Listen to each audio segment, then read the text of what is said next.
This conference will now be recorded.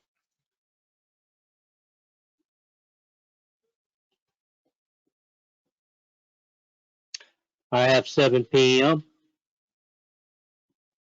I'd like to welcome all who attend the City Council meeting. Hello, Haslet. I'd like to welcome all our visitors. We do have a quorum present, and that's Councilmember Morrow, Councilmember Robb, Councilmember Nahara, Councilmember Clark. We do have a quorum. Councilmember Ricketts most likely will not attend to Wi-Fi problems. Nonetheless, I call this meeting to order at 7 p.m. on August the 16th, 2021. If you would bow your head with me for the invocation. Father in heaven, I thank you for this city. I thank you for the people that live in this city. I thank you for our businesses. I thank you for all those who do business in our city. We ask your blessings fall on us tonight, for your guidance and your wisdom, our understanding. In Jesus' name, amen. And if you would stand with me for the Pledge of Allegiance.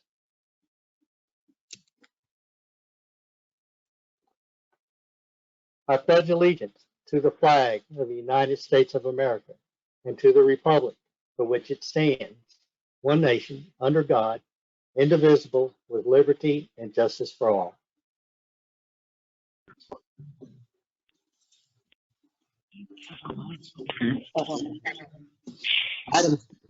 Item 3, citizen participation and comments. I do have a number of citizens who would like to speak tonight. Those are on very specific items.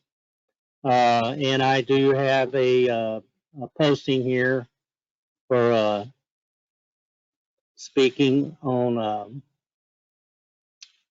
believe it's in the discussion consideration section, item section 9. Is there any others that would like to speak now? Just go ahead and unmute your mic and say so.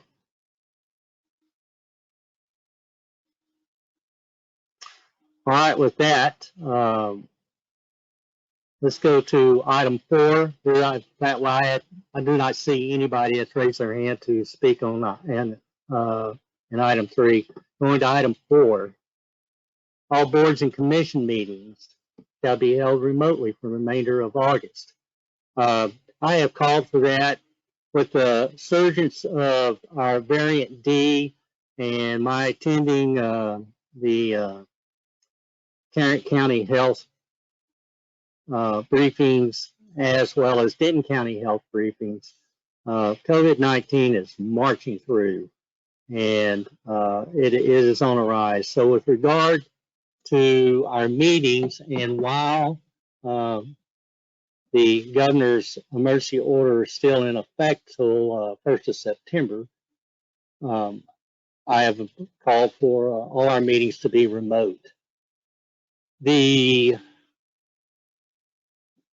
would like to ask Mr. Alabon, have you heard anything about any intention by the governor to extend his emergency order? No, sir. Not yet. We're keeping our eye on that, and we'll certainly let you know immediately as soon as, if and when we hear something, but nothing yet. And that is just a confirmation. That is by the only order. A county judge cannot extend that item at all, can they? No, sir. We're basically waiting to hear from the governor. The order he issued that ended the ability to do these remote meetings September 1st was issued several months ago when everything was on a better trend and looking good. But I agree with you with what's going on now. I certainly hope he will act to allow these meetings to occur remotely beyond September 1st. But as of today, I have nothing new to share with you, and that still is the rule as of today. Thank you very much. Yes, sir. Item 5, items of community interest. Mayor, before you go, can I ask a question? Yes, sir. Do you think it would be a good idea if maybe the council authorized you to sign a letter recommending that the governor do that and send it to the governor, our local senator, and the two representatives in the legislature, and TML, and anybody else you can think of? Because I would really like to see that happen. That's an outstanding idea. Mr. Alabon, would that be appropriate that we could go ahead and do that under 4A? Yes, sir.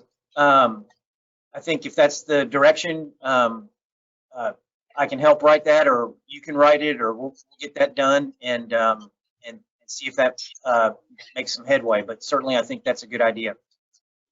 Councilmember Rob, would you like to make a motion? Yes, I'd like to make a motion that the council authorize the mayor to sign a letter to state officials urging that the governor's temporary moratorium on the Open Meeting Act to facilitate telecommunication meetings be extended. Motion is made to authorize the mayor to send a letter to our state officials requesting and encouraging that the Open Meeting Act, the emergency order on open meetings be held virtually, be extended. Is there a second? Mayor Pro Tem Morrow seconds. Mayor Pro Tem seconds. Any other further discussion? All in favor, I'll do a roll call. Mayor Pro Tem Morrow. Aye. Councilmember Robb. Aye. Councilmember Nahara. Aye. Councilmember Clark. Aye. Motion passes 4-0, or yes, 4-0. Councilmember Ricketts is not in attendance. Well, thank you, council, and Mr. Alabon, you're very well articulated. Please craft that letter for us, and I'll sign that and we'll send it on. Will do. Thank you, sir. Thank you. Very good idea, Councilman Rob. Thank you. Item 5, items of community interest. 5A, city offices and Haslet Public Library will be closed September the 6th, 2021, in observance of Labor Day holiday. 5B, COVID report. Chief Mays.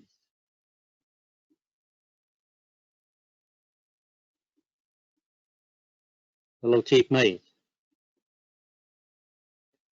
All right. Yes, sir. Yeah. Do you have any?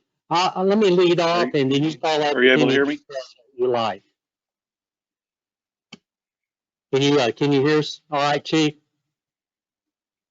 Yes, sir. Yes, sir. Okay, your speech is delayed, but nonetheless, I've attended probably no less than 4 meetings over the last 2 weeks, and with Tarrant County Health Department, Denton County, and Denton County, as well as Tarrant County leadership and Denton County. This variant D is marching through, and it is seems to be the target of the younger age, more predominantly 24 and under, and there are many reasons that are proposed for that. Is that the us more tenured citizens most likely have been vaccinated and are not as susceptible to this virus or feel the effects of it, whereas the younger age people are predominantly ones who are not vaccinated for whatever reason. But it is coming through. It's highly recommended to wear a mask. It is recommended that you get a virus of the vaccination. But at minimum, please wear a mask and practice safe social distancing. With that, I will turn it over to Chief Mays and see if he has any other words he would like to add to this. No, I think you summed it up very well. I know I used to send the report to the city administrator who forwarded it to mayor and council that we get from the state about the numbers in our city. We've been pretty lucky that we've only had a handful of numbers increase in our jurisdiction during this time frame. In our county area, it's gone through the roof.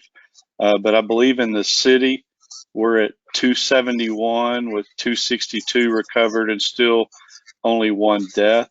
So it is running rampant everywhere, but that's the numbers that I know as of today for the city in the report. Chief is correct. Well, I mean, we've been blessed that we've had no more instances than what we have. And just thank everybody for their safe practices and watching out for each other.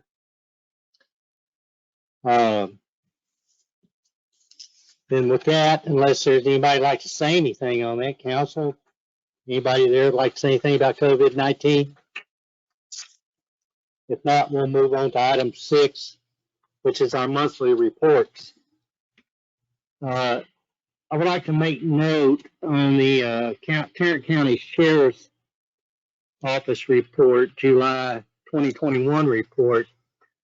There was some detail that was not in there that generally is. We got a call into the sheriff's department and to see if that if they've changed format. I don't think so. Is that maybe it got omitted somehow or another? We will update and post it if we get a new one. With that, is there anybody who would like to, any questions, council, on the reports? As Councilmember Rob, I had 2 questions. The first on the economic development report. Yes. At the very end of it talks about there are 19 negotiated parcels for right-of-way that were anticipated to be ready for tonight's meeting. Can I ask what happened to them and when will they show up on the agenda? Well, for the sake of agenda management, and that you would not be here till 2 o'clock in the morning, is that I got with Mr. Chambers and asked him which items needed to be on tonight's agenda, and if he could give me a plan, our calendar to introduce the rest, and he did so. So, Mr. Chambers, would you like to speak to that? I can, Mayor. You covered it quite well. There are 2 items on tonight that we discussed as being critical. That is the Sweetgrass escrow agreement and the Kimley Horn agreement. But the rest of the rights of way, I'm looking at my report. I hope I had said shortly thereafter. Those items are in the system, but again, to manage time, I did create a calendar for the mayor, and that has not changed as far as those items being negotiated and ready for council action just whenever they come up on the schedule. That's Councilmember Rob. Does that answer your question? Yes, it does. Yeah, I'll be looking forward to seeing those in future meetings. Very good. My second question was on the engineer's report. It mentions the fire station parking lot. The council voted to award that contract, and I'm wondering what happened. What's the current status? I don't quite understand the comments that are listed on I think it's in miscellaneous projects at the end of the engineer's report. Sure, Mr. Anderson. Yes, sir. Would you like to discuss that, please? Yes, sir. Mr. Rob, regarding the fire station expansion, we were asked to reach out to the contractor and schedule a pre-construction meeting for that project. As you stated, that project was authorized by the council towards the end of June, I believe it was. We were struggling to find records for the project from the previous city engineer's office. We were able to locate a copy of the construction contract for the project and a set of construction plans for the project. We began looking at the proposed plan in the field with Public Works and noticed that there was some drainage from across the street from Ashmore Farms that appears to present the possibility of creating a potential issue with the parking lot as it's currently designed. And so what we're recommending be done is that we take a closer look at that and make sure that building that parking lot in the manner that it's currently shown on paper does not create an issue for the fire station or the adjacent properties due to the drainage concern. It was also noted that there was no notice to proceed issued to the construction contractor after the contract was executed by the city. And it's also been noted that the project timeframe given in the agreement has since lapsed. And so we're currently trying to take a look at the drainage issue and see if we can't sort out a way to make sure this project does not end up with some drainage issues, if that makes sense. So that's the gist of the comment and the current status of the project. This is Mayor Pro Tem Morrow. So, Mr. Anderson, so y'all didn't have the pre-construction meeting, that never took place? No, ma'am. No, ma'am. The contractor was on vacation. We were trying to sort through the drainage issues. We've kind of all regrouped, and at this point, that's what we're recommending is that we just take a quick look and make sure that what we're trying to get accomplished out there can be done so without the detriment to the parking lot or the adjacent properties. Okay, perfect. Thank you. And then you mentioned the notice to proceed authorization. Can you explain what that is? Who sends that out? At what point that needs to be done after a contract is awarded? Yes, ma'am.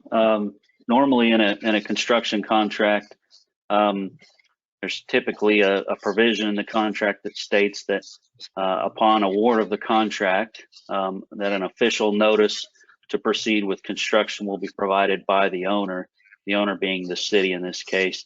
And normally in a construction contract, that responsibility is given to the engineer. The engineer coordinates with the construction contractor and has a pre-construction meeting and schedules the actual field construction to begin. This contract that was done was an abbreviated, almost like a purchase order type contract, a short form contract, if you will. It did not possess a full set of 100+ pages of contract provisions. So what we're trying to do right now is sort out what should have happened. We know that there was no notice to proceed that we can locate that's been given to the contractor. He didn't have one, and we didn't find one in the city's records. And so, normally that takes place, and that's outlined in the contract. There was not one in this contract, and thus the contractor has not physically began work on the project yet. Okay, that makes sense. Thank you. And then since there was awarded during a time we didn't have an engineer, there was no engineer to authorize that as well, correct? Yes, ma'am. It appears that the contract was executed. The contractor was provided a copy with that. However, there was no notice to proceed given to the contractor. Because you said the city engineer gives that. Okay, thank you. Yes, that makes ma'am. sense. Thank Yes, you. ma'am. So is this contractor aware of what's going on? Yes, sir. We've been in touch with him. We're letting him know that we need to take a look at some drainage and design concerns, and the goal is to see if we can't come up with a solution that could work for both parties on the project. We just need a little bit of time to gather some information about the drainage through there and sort out the availability of existing and or possibly proposed easements from the affected property and or adjacent properties. Okay, thank you. Yes, sir. Mr. Quinn, is there anything you want to lend to this conversation? Not necessarily, Mayor. I think the contract was a short form contract that was developed by the city attorney. The contract was executed.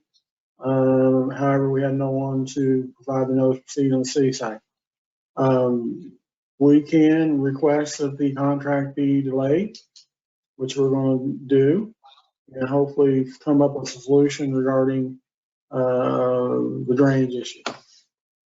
Let me ask Mr. Anderson, should we execute anything to note this time to review the design? Or do you suspect there might be any redesign that would impact cost? I think at this point, what we're recommending is, there's been no formal notice to proceed given to the contractor. The contractor, the last time we had some discussions with him, it appears has not mobilized or proceeded with any major cost items. We haven't verified that he hasn't secured his bonds and the like, but I think at this point, what we would recommend is put together just a rough idea conceptually of what we think it would take to deal with the drainage in the configuration that the parking lot's currently laid out, and see if we can't price that with the construction contractor that we currently have on board, and take a look at that and see if that fits in the confines of the city's ability to change order on a project. Now, bear in mind, you can only change the contract 25%. In this case, that would be about $25,000. And so the costs of these improvements would need to be weighed, number one, against the city's ability to do so with this contract, and then I think take a step back or forward at that point. So I think we can, over the next week or so, get those issues ironed out, and then most probably would need to bring this back before you all for some direction and consideration. I think at this point, the contractor understands, that we've got some concerns, and he seems to be amenable to working with us at this point, best we can tell. Well, very good. I appreciate it. Yeah, I spoke to the contractor just this morning, and he's more than happy to help us any way he can to get this worked out. Excellent. Thank you, Mr. Rogers. All right. Sounds like there's not any action that the council needs to do. Is let the engineers and the contractor work through this issue. And we'll send out an update to the council as the status of it. Any other reports?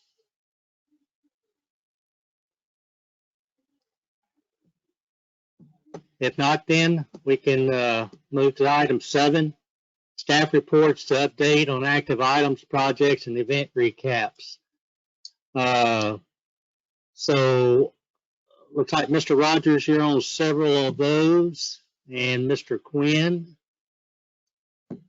So I'll let you lead off, Mr. Rogers. All right, Keller Haslet Road Bridge project. They are right now, schedule says probably first week, second week of September. They should have the road open. Project will not be complete.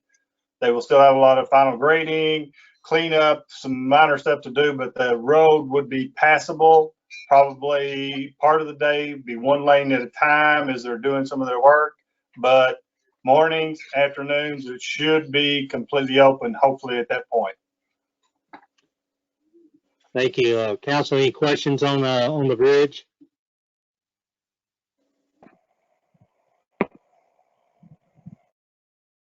Very good. If we go, the Haslet Park spoil project. Yes, the DDM moved back in today and has started. They started on the 300 block of Odessa, started today. They're like everyone else, they're a little short on dump trucks, but they are getting started moving things out and starting to bring stuff in. So we will be seeing them for the next, probably, he says, around 2 weeks. and he thinks he should be done about that time. In 2 weeks' time. Both Taking taking it out, topsoil and back. the new topsoil down. Yes. Very good. Mayor Pro Tem, I know that's, you've been having folks ask you about a schedule and timetable. Does that answer any questions that you might have on that? It does let me know about the timeline of 2 weeks, but we talked at our July 6th meeting about giving homeowners the ability to opt out of the transition. So that's going to be something that was asked and told and relayed. And now is that not the case anymore? They don't have the option of opting out of the transition? No, they do. And No, they still do. We actually, Okay, so what do I need to tell them? How's he going to handle that, Mr. Rogers? most of it's going door to door, although we did do a text out blast to the neighborhood. And we've had a number of people who have contacted us with different things that they needed as far as what they wanted. And then the ones that we haven't, we kind of plan on probably doing a bit of door to door, checking to see what some people, because some of them we can look at and we see, yeah, their mailbox maybe sits a bit farther off the road.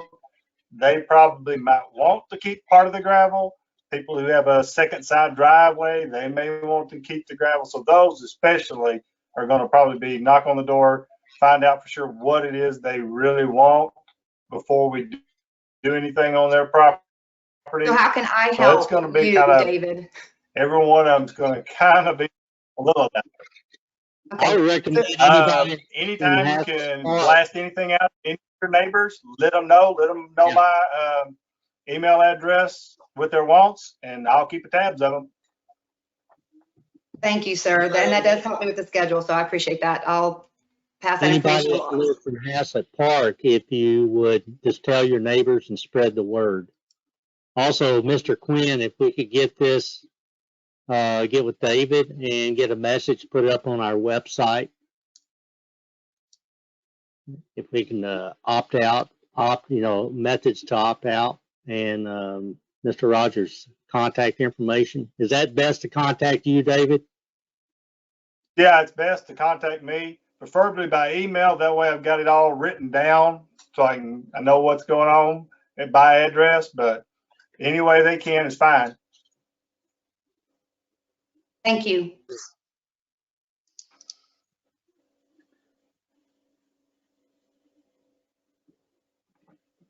Fire station spoils. We have someone who wants to take all of that. Currently the biggest issue is finding enough trucks to get it moved timely, which he is diligently working on right now.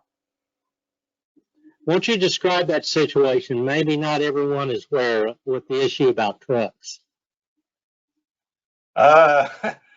Pretty much everything right now with all the major road construction, the I-35 project, our Avondale project, are in this area right now.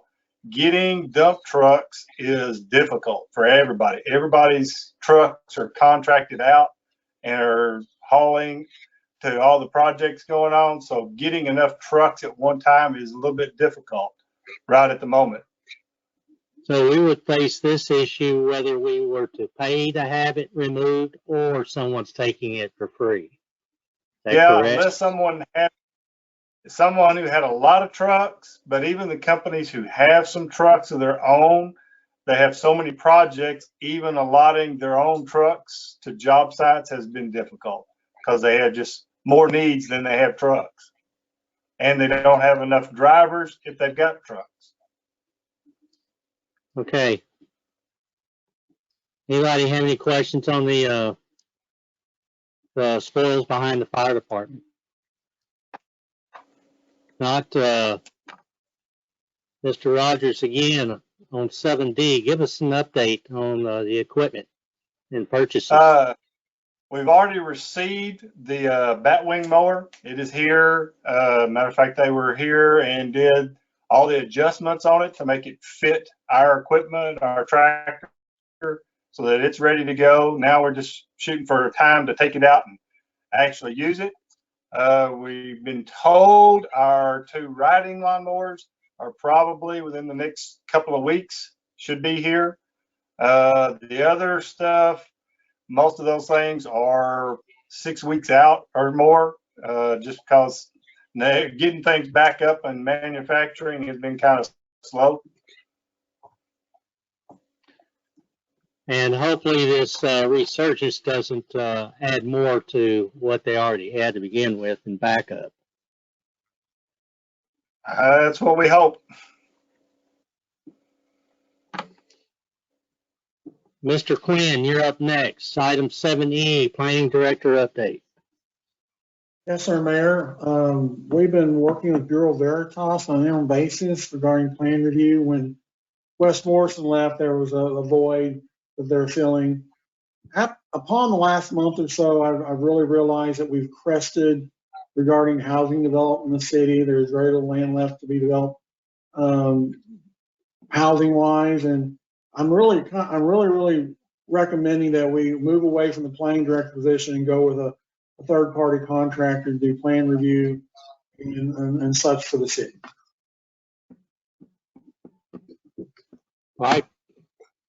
I tend to agree with you, given that we've hit our peak in subdivisions. Council, you got any questions on that? This is Mayor Pro Temar. I thought we'd already advertised in TML for a planning director, and that our goal was to have a position filled by October. So is something drastically changed there? We've only had 2 applications for the position, and 1 is not qualified. We're not getting that many applications for the planning director job for Haslet. So we've only had 1 application, you said, that meets the requirements? And 1 that does not. We've had 2, and it's been advertised for a month. Whatever council's pleasure is. I mean, but I just really realized that efficiently we can have a third-party contractor rather than a regular person. But of course, it's council's pleasure on that. So this is Councilmember Rob. I have a question. How was Bureau Veritas selected, and does this require any council action, and how are they being paid? We had an interim agreement with them a year ago that was just reauthorized. Of course, that's up to council. As a third-party contractor, they've been doing a good job. However, it's your choice if you want to have a choice of vendors. But Bureau Veritas has been doing a great job. Maurice Schwanke has really stepped in and done a great job. So, but of course, it's your pleasure, whatever you want to do. I mean, we only have 2 applications in a month for the planning director position. I really can't. I think the salary range is good. I just don't understand why we're not getting more than that. So we can, whatever you want to do is fine with me. So how are they being paid? They're being paid out of the vacancy of West Morrison. That's where they're being paid from. It's a per plan review basis. It's not, a contract is $25,000. I think it's $500 per plan review. I think they've done 7, so it's $3,500. So we're taking the money out of the savings of the planning director position. But it's a per review payment, not a lump sum. So I think we're right now at $3,500. So would they attend the P&Z meetings? Yes, they would. They've been designated as a plan reviewer for the city in an official capacity to write letters and review plans and such like that. But this is off an existing agreement we had. We just reauthorized it. We had them for a time when Walter Reeves left. The gap between Walter Reeves and Wes Morrison being hired, we used them then. So we just did the same thing again. I am really surprised we're not getting that many applications planning director position. I really don't know why that's the case.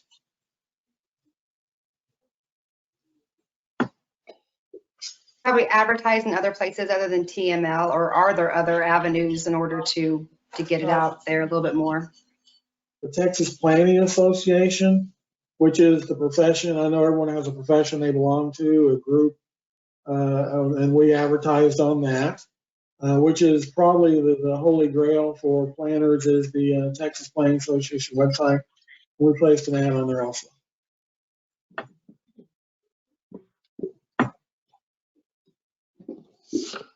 All right. City Secretary position. Yes, sir, Mayor. I think today the mayor authorized and approved the job description for the city secretary. And it's the intent of staff to go out and advertise that position regarding recruitment of city secretary.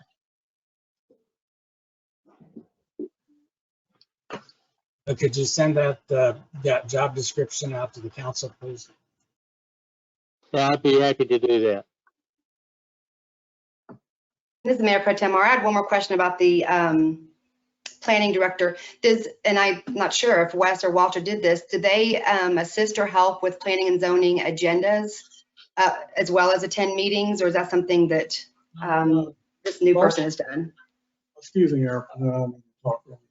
Both planning directors, Walter Reeves and Wes Lordson, created and added all the items to the agenda for P&Z.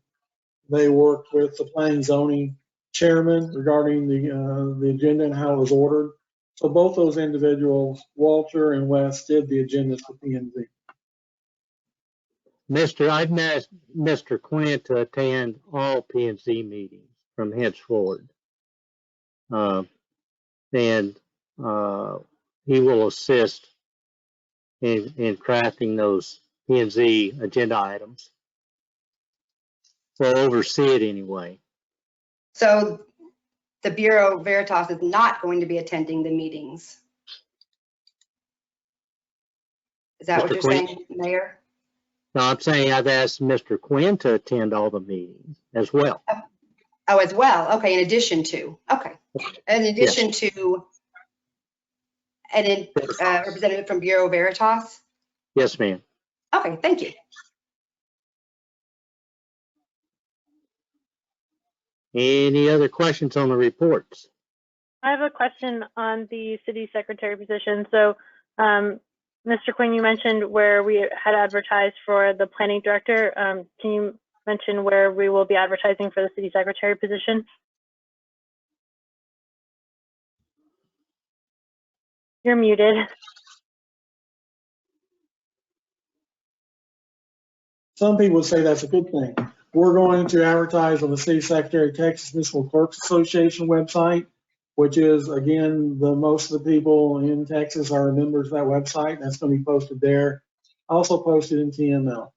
Most people go to either TML or their professional website if they're interested in obtaining employment. Okay, thank you.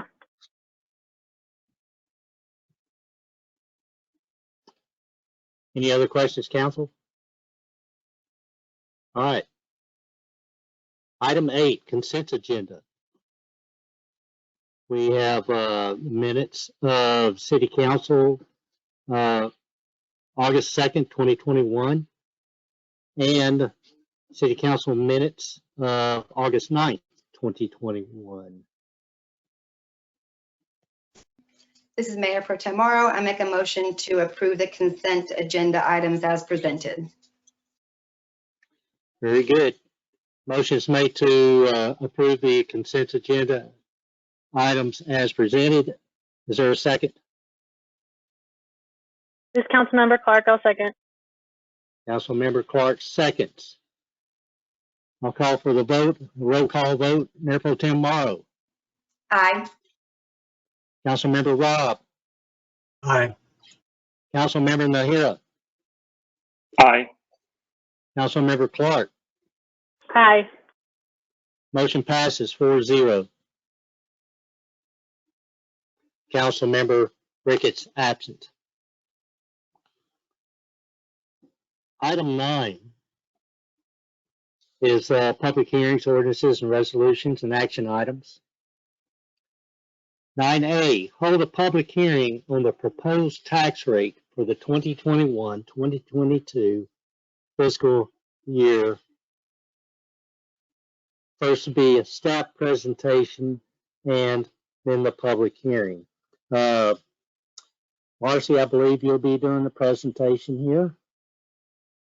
Okay. Good evening, Mayor and Council. Tonight you're going to have a public hearing for this item, which is consideration of adopting the tax rate that was proposed at your last meeting.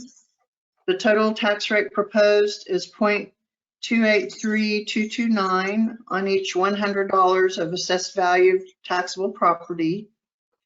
That is made up of a maintenance and operation expense portion of 0.254152 on each $100 of assessed value. And then also the debt service fund portion to pay the interest and principal on outstanding debt. And that portion is 0.029077 on each $100. This is will be a public hearing to notify the public and gain their input.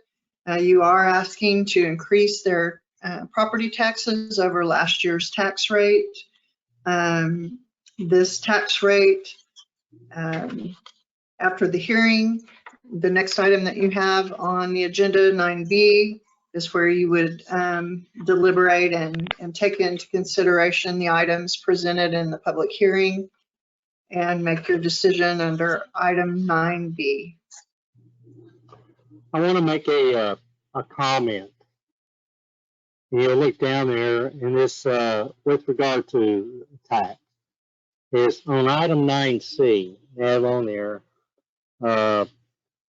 considering calling for a special election for 2021 tax rate for November the 2nd.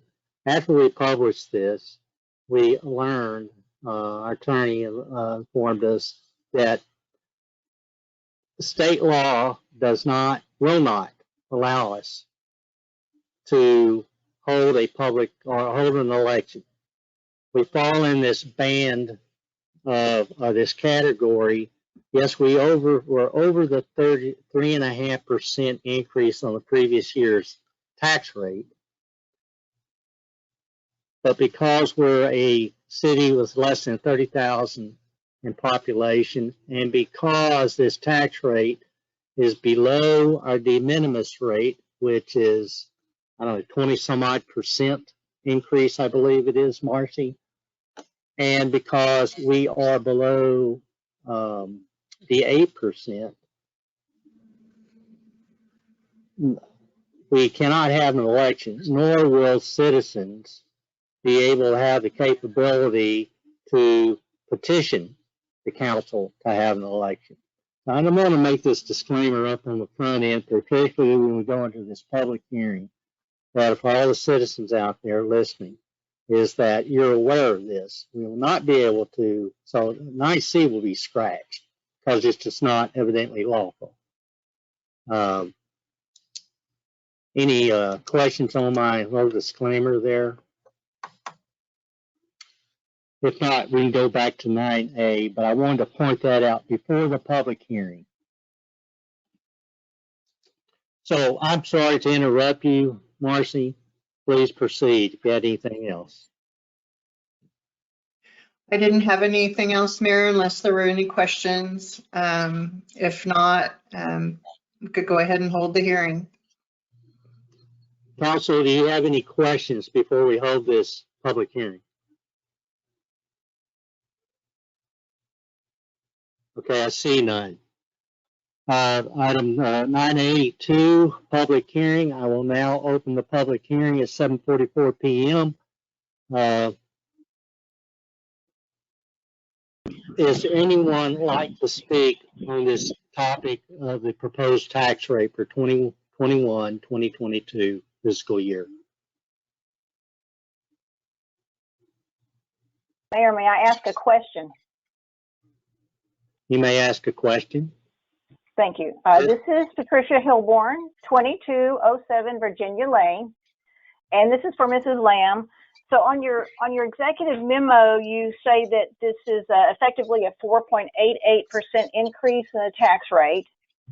But then in the ordinance, a couple of pages later, section 3, it says that it's effectively will raise by 7.603%. I wonder if you could explain the differences in those two statements, and perhaps it's just something I don't understand. Thank you.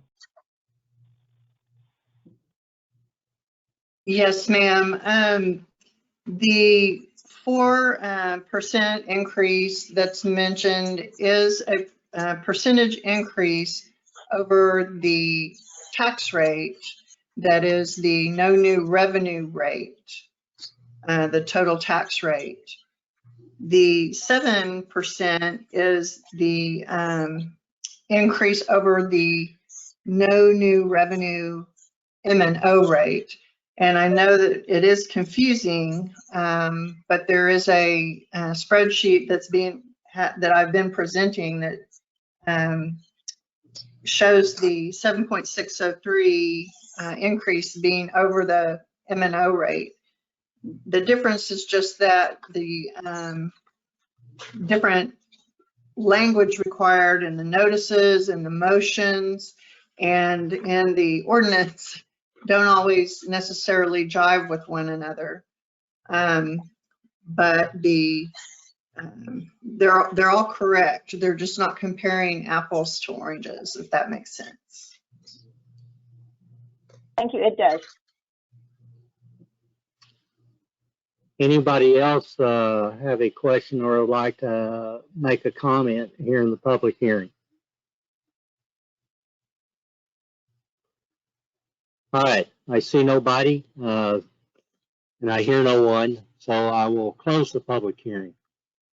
Item 9B, discuss, consider, and act regarding ordinance number 018-2021, fixing and levying municipal ad valorem taxes for the fiscal year 2021-2022. Council, it's open to you for discussion.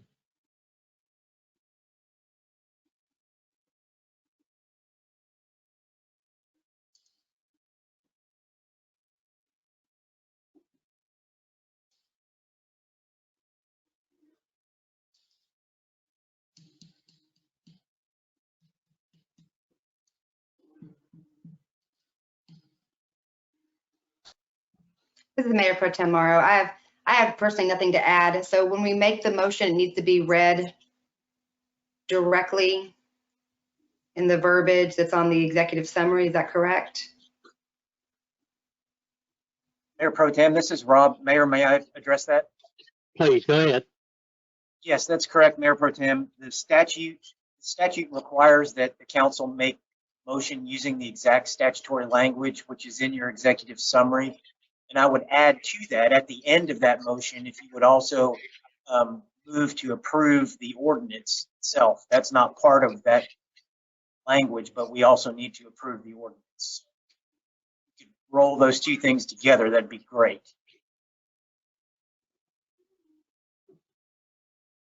So as I understand, Rob, is the motion should contain all of the executive summary language, and then the motion is to approve citing this executive language summary and also approving the ordinance number itself. Yes, sir. That'd be what is needed. Yes, sir. Very good. This is Councilman Rob. I'm ready to make a motion. Please go ahead. I move that the property tax rate be increased by the adoption of a tax rate of 0.283299, which is effectively a 4.86% increase in the tax rate, and also approve ordinance number 018-2021.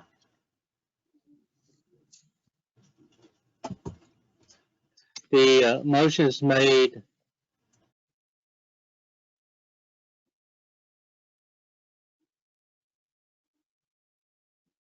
to, and excuse me, where are you reading that from? I see this executive summary, but I don't see where you read it, where that is. What paragraph is this? It's the Very last- bolded verbiage. Say it again. It's the very last paragraph, the very last line on that page. Yes, that's where I was reading it. When you said that, I was concerned that maybe I had the wrong executive summary up, but I think this is the right one. Levy of the Okay. project. Well, listen to me carefully. I'll try to repeat your motion. Okay. So the motion is made to increase the property tax rate by the adoption of a tax rate of 0.283299, which is effectively a 4.86% increase in the tax rate, and approve ordinance number 018-2021 affixing and levying the municipal tax ad valorem taxes for the fiscal year 2021 to 2022. Did I get that correct, Councilman Robb? Yes, you did. Is there a second? Councilmember Clark, second. Who spoke first? Okay, I guess that was me. So Councilmember Clark, second. Okay, Councilmember Clark seconds. Is there any other discussion? All right, I call for the vote. Mayor Pro Tem Morrow. Yes. I'm sorry, Please, I think there's a typo in that sentence. I believe it, isn't it 283229? Who is speaking? Who is I speaking? apologize. This is Mrs. Hilborn. I believe there's a typographical error in that sentence that Mr. Robb read. Okay, I see it. I don't know if she's right or not, but Ms. Lamb, it does say in the bolded print, the last two numbers are 99, but in the second paragraph, the last two numbers are 29. Marcy, will you verify which number is that? Which one should it be? It should be 29. I apologize. Okay. Councilmember Robb, you made the original motion. Would you agree to amend your motion to adopting the tax rate of 0.283229? Yes, I amend my motion to read that number. Does the second agree to the amended motion? Yes, I do. Okay, the motioner and the second both agree. So the rate is 0.283229 per $100. Is there any other questions? And thank you. I think that was Ms. Hilborn for pointing that out. Is there any other questions, any discussion? If not, I'll call for the vote. Mayor Pro Tem Morrow. Aye. Councilmember Robb. Aye. Councilmember Nahira. Aye. Councilmember Clark. Aye. Motion passes 4-0. Councilmember Ricketts is absent. Again, item 9C is not possible. It's not a legal action that the municipality can take. So I will go to item 9D. 9D, hold a public hearing, discuss and consider a recommendation regarding the final plat of Sweetgrass subdivision phase 1A, being 30.7 acres located in the Eldridge Hopkins abstract number 646 in the city of Haslet, Texas. Staff presentation, I assume that's you, Mr. Anderson. Yes, sir. You all should have before you a staff report, which briefly outlines the status of the project that's before you this evening, and that would be Sweetgrass final plat phase 1A. Just to summarize, this item was brought before the P&Z back on July 27th, and they recommended approval with conditions, and those conditions were the resolution of the items contained in this letter that you see before you here on the screen. This letter's been updated to address or to clarify for the applicant certain comments regarding our review of the subdivision and remove review comments that are no longer applicable to the subdivision based on information that's been subsequently provided to our office for review. We did recommend that the final plat be denied at the P&Z meeting, and that was because your ordinance states that a final plat must have approved construction plans prior to a final plat application being submitted to the city for consideration. However, we did go through and review the construction plans.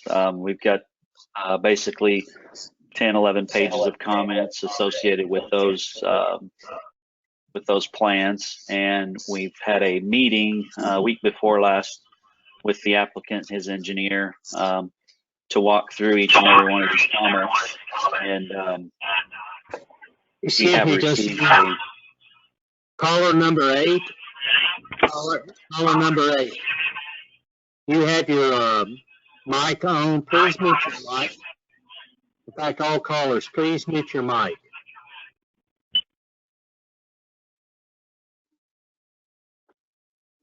Caller number 8.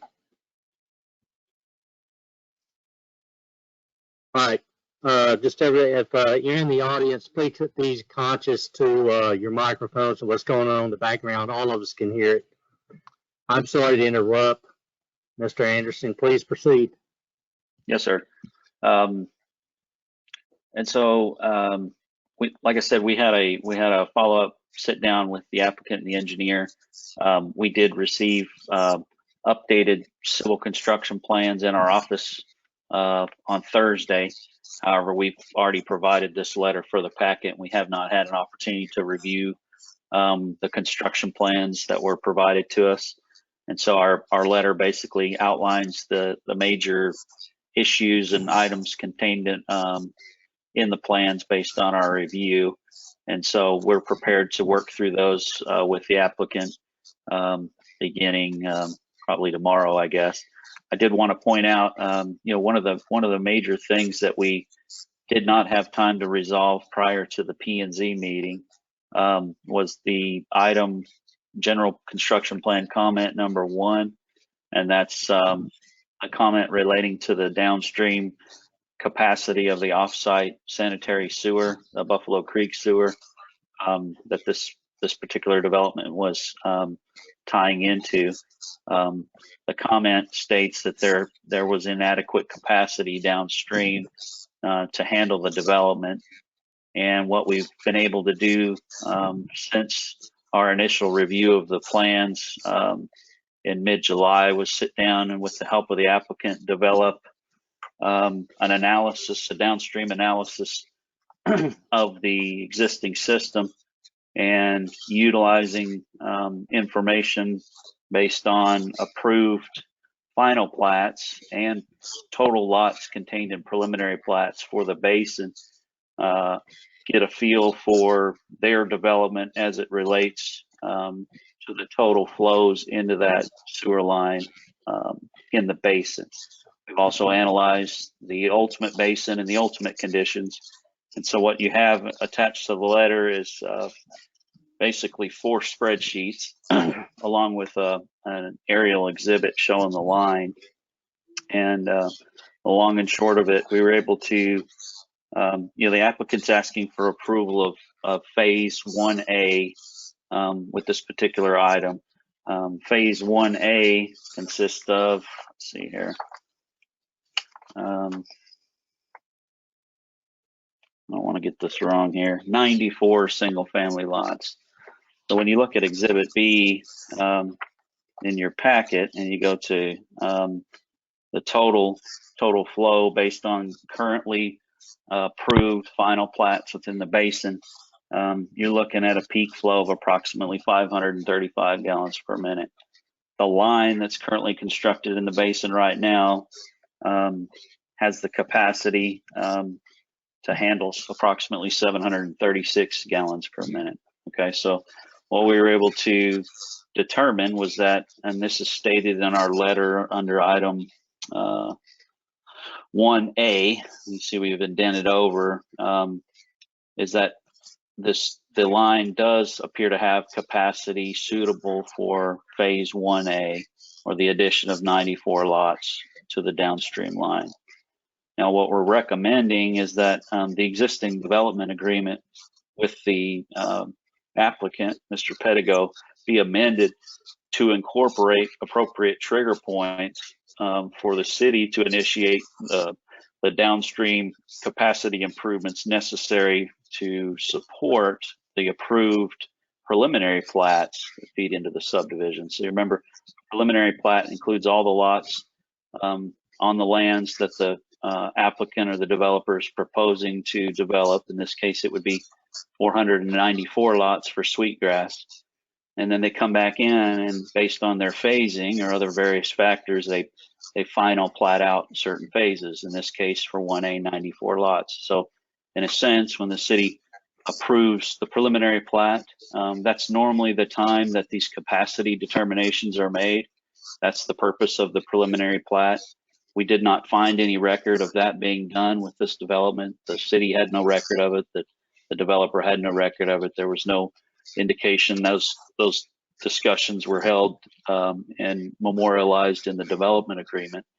However, part of our job as the city engineers to make sure that there's adequate capacity for these folks, and that we don't put David or the folks that have their licenses on hand at risk by creating the potential for sewer overflows downstream. So we've got a plan here to basically, over the next several weeks, I guess, we need to develop a schedule for that downstream project. Your master plan calls for that to be an 18-inch line.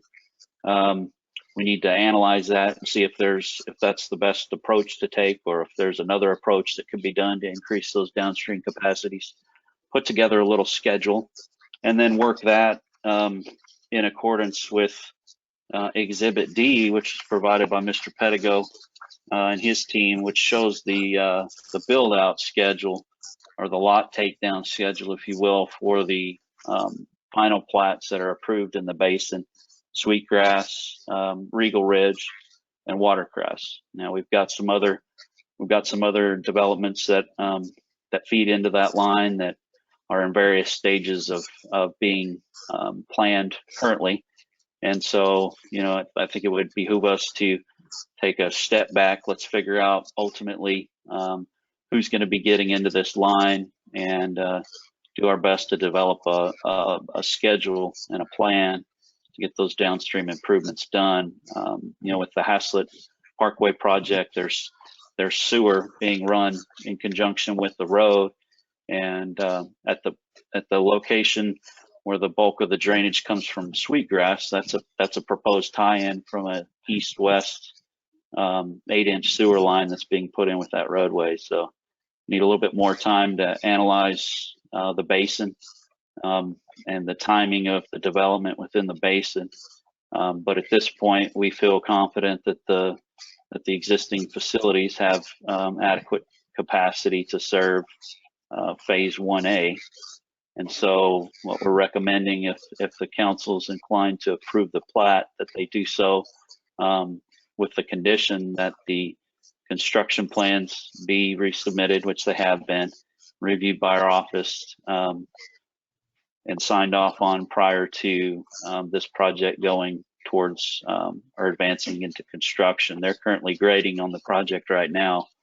The next step would be producing a community facilities agreement for the project, memorializing those steps necessary to proceed to utilities and paving for the project. So again, that's just kind of a brief synopsis on where we were, what we've done, where we're at now, and where we need to be moving forward. Like I said, the applicant has his plans. They're sitting here on my desk. I just need to get through those and then get back with them on any outstanding comments, which should be minor in nature. I did verify that the large items contained in the plans have been included, notably the drainage, and grading along that westerly property line, which were of concern to some citizens, as well as our office needed some clarification. There was just some information that was not clear to us in the plans. They've provided that information in here, so we'll take a good look at that and make sure that everything meets the requirements of your ordinance, and then we'll get back into their flood study and make sure that the adjusted grading for those gas well roads that are to be relocated were taken into account as well. So that's the long and short of it. I don't know if there's any questions or things that I can answer. I'll be glad to if you have any of those for myself. This is Mayor Pro Tem. I did have a question, Mr. Anderson. What did you say was missing, or the developer didn't have it and the city didn't have it? Was that in regards to sewer? Prior to the approval of a final plat, there's supposed to be a certification done by the city, basically stating that there's adequate capacity for the development as it pertains to the public water and sewer system. And that's so that when you get this far down the road in the process and we've got final construction plans and we've got folks moving dirt, that we're not saying, oh, wait a second here, there's a downstream sewer that needs to be dealt with. There was no records of any of that being found. And so, however, we knew it was an issue, and thus we've brought it to everyone's attention with our comment here. And what we were able to do over the last two and a half weeks with the applicant is come up with a solution and verify that based on what they're proposing to do, there's capacity. There just won't be enough capacity for the ultimate number of previously approved lots within the drainage basin. Okay, thank you. So, because I'm looking at the March 15th presentation of the preliminary plat, and it had a drainage plan and a utility plan attached. But are you saying that is that different than what you're talking about? Because it has the drainage area designation and it has the proposed sanitary sewer, the proposed water line, the proposed gate valve. It has, I was trying to compare the preliminary with the final to see some differences. And so that's why I guess I was just confused on what part was missing, or are they different for the preliminary and what's approved versus the final? Because this is everything all together, and what we're looking at is two separate phases, correct?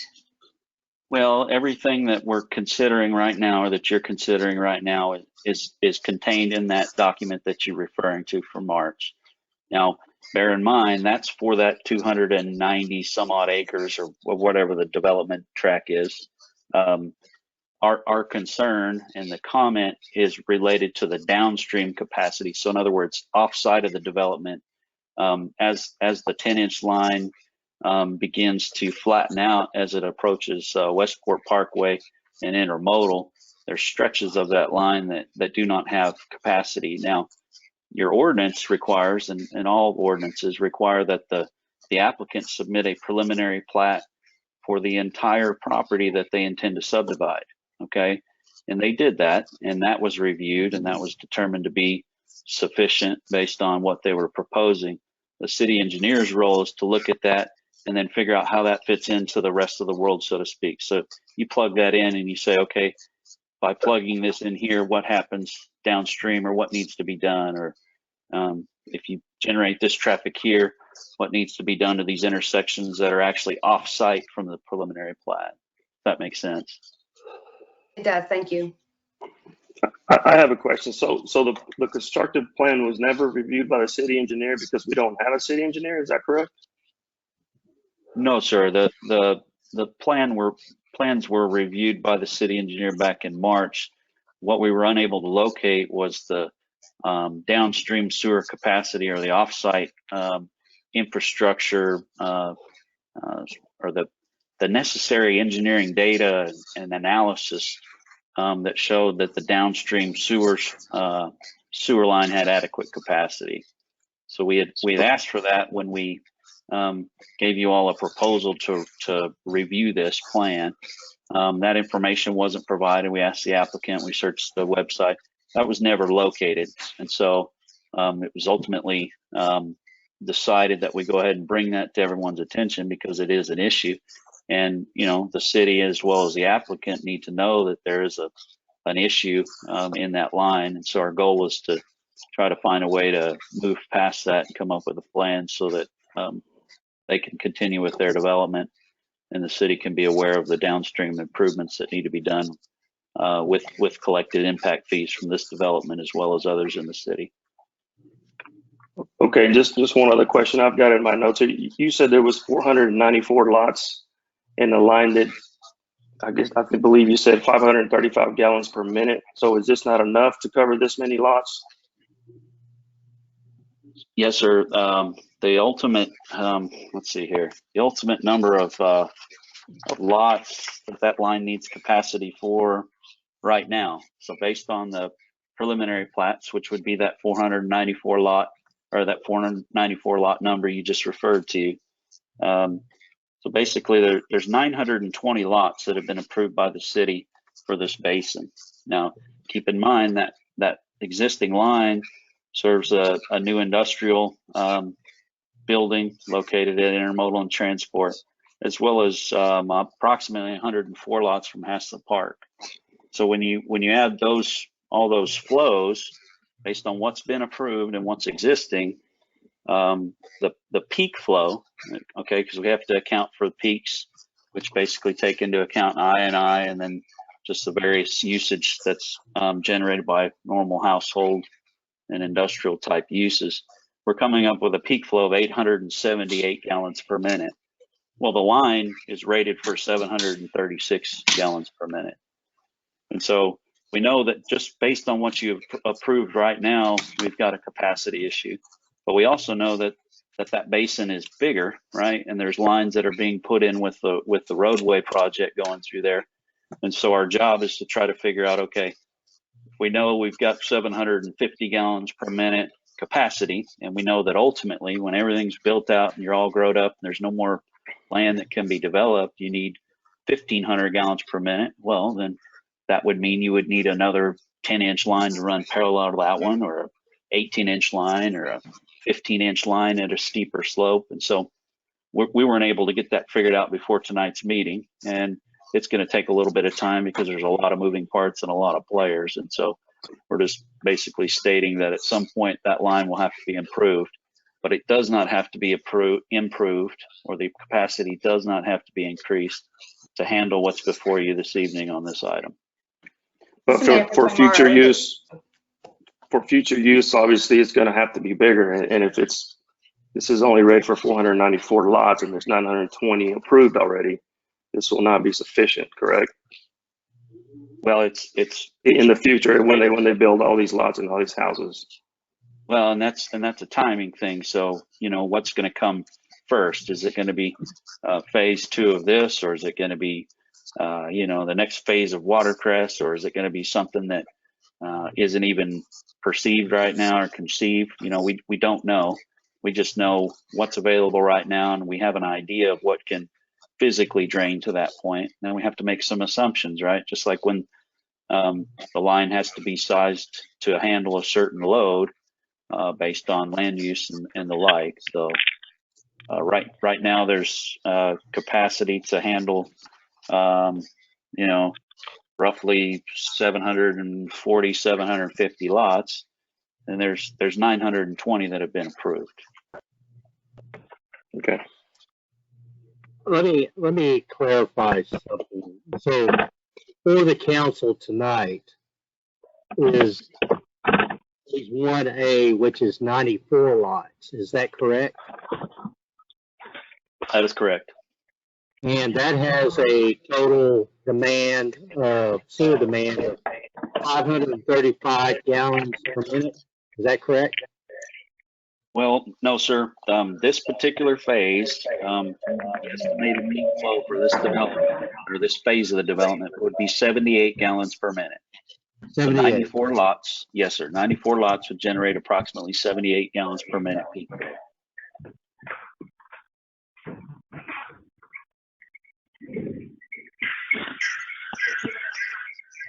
Now there was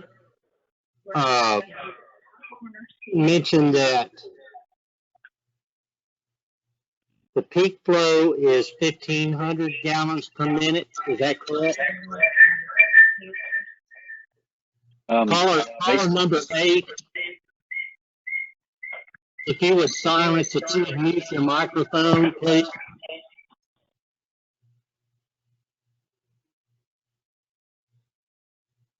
Thank you.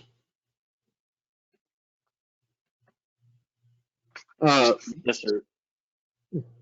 1,500 gallons per minute represents peak flow. Is that correct? Well, Exhibit E is the ultimate, what we're calling the ultimate build out of the Buffalo Creek Basin. That's looking at all the areas that could potentially drain by gravity based on existing contours to that line. So right now, based on your current land use plan and the limits of that basin, the ultimate peak flow of the basin would be 1,420 gallons per minute. Okay, and that's taking into account of all sources that are, would be flowing through that line. I see Yes, that. sir. Yes, okay. Sir. And so you're looking at the contribution per development along with whatever is existing. Okay, I understand that. So the 1,420 is ultimately just based on the basin and the topography. And then what we did is we said, okay, well, what's been approved? Because, you know, in a sense, when you approve a preliminary plat for a development, you're stating that we're welcoming you to come in and build your project. And at some point, they're going to have to hook up to your facility. So you need to make sure you have capacity for that, because you've gone through and approved them for their ultimate number of lots. Then of course they come in and they're doing like what these folks are doing, which is phasing the development. So the goal is to try to figure out the capacity question at the preliminary level, such that when they're ready to go to final, we're not trying to rush to put this stuff together and figure out a plan. So this is Mayor for tomorrow. I just wanted to clarify, Sweetgrass subdivision is 494 single family residential lots. Is that correct? Because I keep hearing the 920, and I don't know if that's including other, but Sweetgrass is 494. Is that correct? yes, ma'am. Okay, so yeah, you said 920 and I was getting confused. So, okay. Thank you. So where is the 920 coming from, Mike? The 920 is the total number of platted lots that you all have approved in the basin. So if you go to Exhibit C and you go to the first column, you'll see, I'm sorry, the second column, you'll see SF lots, single family lots. And then on the first column under the description, you'll see the subdivision by phase. So we've got Sweetgrass 1A, 1C, 1B, Sweetgrass Phase 2, Haslet Park, Regal Ridge, Watercress Phase 1, and Watercress Phase 2. So all of these contribute to the load for this one line that we're speaking about, the downstream load. So even Haslet Park is being considered in that yes. direction. Yes, ma'am. Okay. Mr. Anderson, I have a question on Exhibit E. So if I'm understanding that correctly, that is, you mentioned here that exceeds capacity, but that would be all of the development on our current line, at the current size of the line. Is that correct? Yes, ma'am. The 1420 would be those known developments, or those that have been through and received some sort of approval, whether it's final, whether they're existing connections or proposed as preliminary at this point. And then the rest of that 1,420 are those properties that could potentially drain to this line. And so you'll see the 1,420, and then right below it, you'll see the fixed or known capacity based on the slope of the 10-inch that's in the ground. So do we have it in our capital, am I correct in that we have it in our capital improvement plans to expand this line? It's just a matter of when we're expanding it. Is that correct? yes, ma'am. Your capital plan right now recommends that this line be upsized to a 15 for a stretch and then an 18-inch line for a stretch. So that's what's currently in your plan right now. Okay, it's just a matter of when we initiate those changes. Yes, ma'am. Thank you. This is Councilman Rob. So that for this agenda item before us, this does not, the existing line satisfies the sewer requirements for this final plat as stated, correct? That's correct. If the person operating the screen could go to Exhibit B, I'll walk everybody through that just real quick, and we'll make sure that we're seeing this all correctly. There we go. Thank you. So here we have Exhibit B, which is the current approved final plats and existing connection summary. So again, left side, you'll see the description of the development. You'll see the total number of lots, an assumed per capita per lot number of contributing persons, projected population, an estimated gallons per capita per day, average flows, and then peak flows. And so the total of that, bottom right next to my little green OK, is 535. So when the phase 1A, phase 1C of Sweetgrass are completely built out, those homes are up, people are flushing their toilets and getting showers and washing dishes, as well as all of Regal Ridge and phase 1 of Watercress, combined with those folks that are currently in the system at Haslet Park and the new Christa Tech building, we estimate that peak flow will be 535 gallons a minute. And the existing line has capacity for 735. So the timing issue is going to be advancing into the second phase of Sweetgrass and or Watercress or something else popping in that isn't on this approved list, if that makes sense. And so it will be a timing issue. And what we're proposing is that we work with those folks to sort through that. So we've got the information from Mr. Pettigrew and his team as it relates to his developments. We've got some discussions that need to occur with some other folks that are trying to get some things platted with you all right now. And the timing of all that's all kind of hanging in the balance of the roadway construction and the like. So, you know, it's all kind of moving around right now, and we're doing our best to juggle it, and we'll come up with a plan and present that to you folks at some point down the road. So this is Councilmember Rob again. So essentially, we have a capital improvements issue long-term, something a few years down the road, with all this development wants to use this same sewer line. So it's not just this project, but it's all the projects, potential projects, even some existing properties. So it sounds like the city in the next budget maybe needs to consider a sewer capital improvements project. Is that correct? Yeah, I think what I would recommend, this project was contemplated in the plan. I don't recall the year. I think it was recommending either it being under construction by year 20 or by calendar year 22, may have been 23. I'm not for certain, but somewhere down there it was recommending that this line be in place, just based on what those folks had to work with when they developed the plan. I think what we're going to recommend is once we work through over the next month to 6 weeks to try to put together a little more detailed schedule and options for cost for those improvements. Now that we've got this information as far as the total demand for the basin, then we can come to you with a recommended plan of, okay, let's begin the surveying and the engineering and the easements to do this.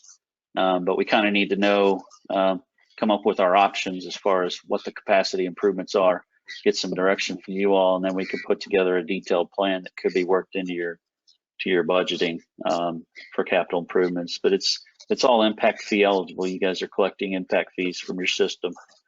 This project is listed in 3 different phases on that plan, and so now our job is to try to go through and figure out a way to get that implemented for you all.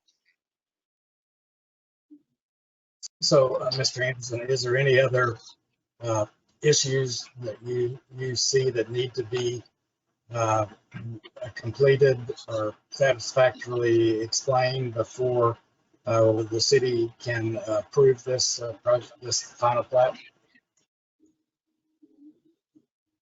No, sir. Just as a matter of your ordinance stating that they're supposed to have final plans prior to the plat being approved, we would just recommend that you include in your motion, if you're inclined to approve the development, that they revise and resubmit for review their final construction plans so that we can get through those. But the major item was the sewer item.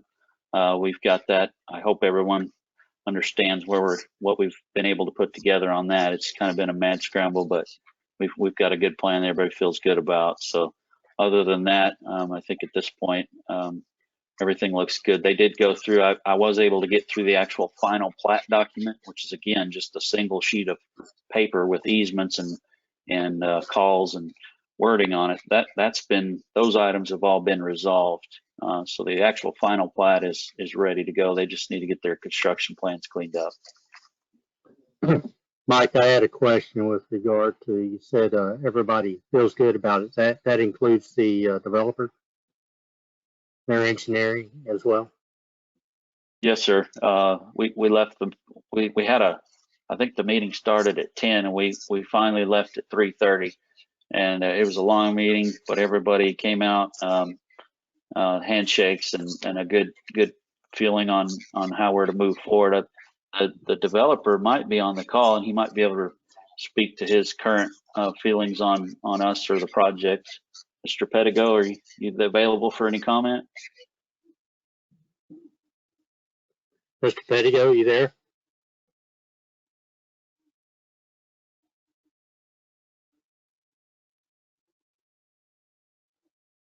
Mr. Pettigo, I see your name on the board here, and your mic is on. Do you hear us?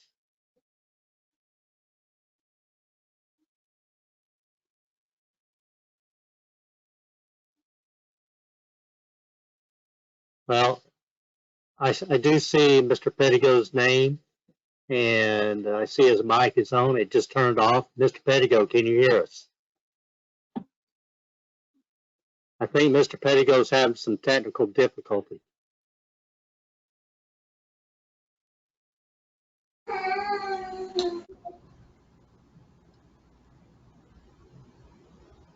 Ms. Ventura, I think that you represent Mr. Pettigo. Can you call him? Do you have his cell phone number? You can call him?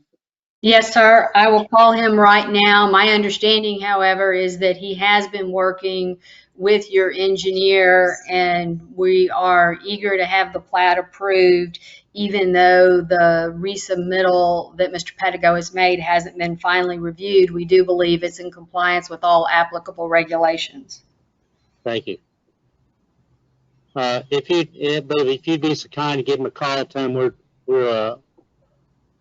he has anything to speak to. I know he's got he can also speak during the public hearing. Council, Yes, anything sir. else, any other questions you might have? Staff, is there any other thing that you would like to add to this in the presentation?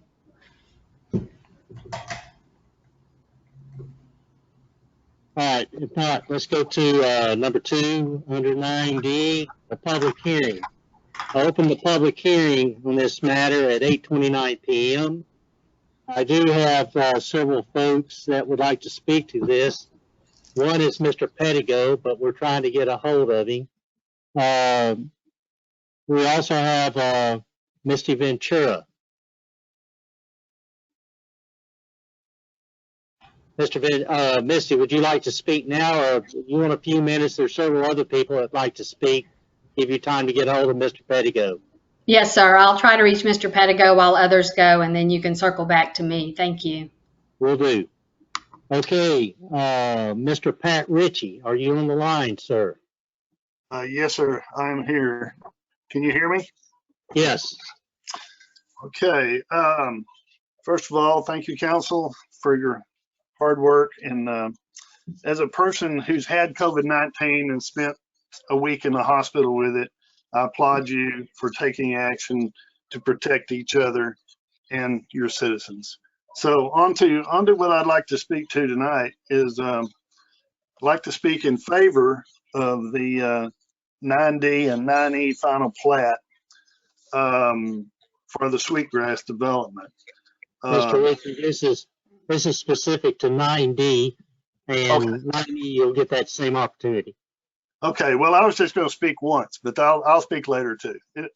All right, the 9D final plat. This developer, I want to speak to this developer. As we have gone through many years of this council with developers and developments, the city has finally landed on a developer that seems to want to do really good work and do things for the city. This developer has met many times with me from Terramana. Brett Pettigo has come to my house to help solve problems. He's worked diligently with myself over the council when we were approving the preliminary plat that they in the development. The fencing between our properties was left open for us to decide, and we worked hand in hand, and he gave me pretty much anything I wanted. He said, I want to make you happy. And how many developers would do that? And most of them are all about throwing something cheap up and getting done. Go look at these developments. I urge council to go drive through his developments and look at them and compare them to other developments in the area and the city. That he puts tremendous trail systems in, tremendous amenities, great swimming pools and meeting places, you know, something nothing else has in Haslet, but these developments. So I encourage you to do that. And so basically I'm in favor. I live right next door. So as I told the P&Z at their meeting, if the council wants to decide to change development directions and go in some other way in the future,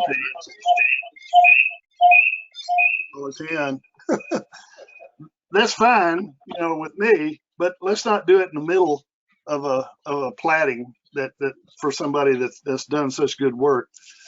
Let's go forward with this and fix these problems and work. And Brett will work with them. And I think we're going to end up with a beautiful development. Thank you, council. Thank you, Mr. Ritchie. Next, we have Patricia Hilborn. Patricia, you with us? I am, thank you. This is Patricia Hilborn, 2207 Virginia Lane, and here I am. I would like to speak in favor of approving this final plat. I think this developer has proven time and again that he's willing to work with the city. And even when we changed the rules in the middle of the game here, he worked with our interim engineer to answer every question. As Mr. Anderson said, this final plat is ready to go. I think I'd like to echo some of Mr. Ritchie's thoughts in that this subdivision, as the other subdivisions that this developer has brought to the city, include amenities and parklands, and will add value to our city for the present residents and for residents in the future for many, many years. I like to point out how willing he has been to address the issues brought up by the interim city engineer, and remind the council that we did approve the preliminary plat which gave this developer the go-ahead to get started on his project. So I urge you to unanimously approve this final plat. Thank you. Thank you, Mrs. Hilborn. Misty Ventura. Misty, do you hear us? If you're available, you're up next. Hey, Mayor Hulty, this is Brett Pettigo. Brett, okay, please go ahead, sir. I apologize. I'm having some issues and with my computer audio, so I will try it this way through the phone. But I wanted to, I wanted to say I agree with Mike. We had a good meeting and we timely got the plans back in. I would just ask that, we expedite the review. I know Mike's got a lot of stuff on his plate, but if we could expedite the final review of our plans, I think we can get through any remaining issues just like we have in the past. I will add on to the sewer that we did provide another sheet that showed all of our developments plus Haslet Park and the Crystal Effect industrial property, and showed that, even with all of those developments, you're getting to the capacity of the line with all of our lots that we've been developing out there. But the main thing is all those lots that will be developed are going to be developed over a 5 to 7 year period. So there's plenty of time, even with the upcoming phases of developments we have in that basin, to build out the capacity that's needed. So in addition to the preliminary plat that was approved, before we close into our development loan, the lender always asks for what's called a will serve letter that we ask the city to provide that there's adequate capacity and that they will serve the project. And so we did that. We did get that letter from the city engineer. And so, we didn't just blindly go into this and not look at what those downstream capacities are. But in this case, it's a large basin. There's a lot that's going to go into that development, and you have it on a CIP plan. So, we pay our impact fees in, and the city can go build infrastructure to meet the needs of the development that's taking place. And that's what we thought was going to be happening here. I'm happy to talk about ways we might help the city build some of that infrastructure down the road if we need to, or help fund our portion of dollars that may help that. So we're open for that. We've always been open to that for the city, but we just want to be treated equally because there's a lot of other people that are developing and putting money into that. And we just want to be treated fairly and equally like they would. So that's all we ask going forward. But we'll get the construction plans done, and we just ask that those be approved timely after we resubmit and get the issues finalized. Thank you for your time. Thank you, Mr. Pettigo. Misty Ventura. Yes, sir. Misty Ventura, Shoot Ventura, 9406 Biscayne Boulevard, Dallas, Texas, 75218 on behalf of the applicant.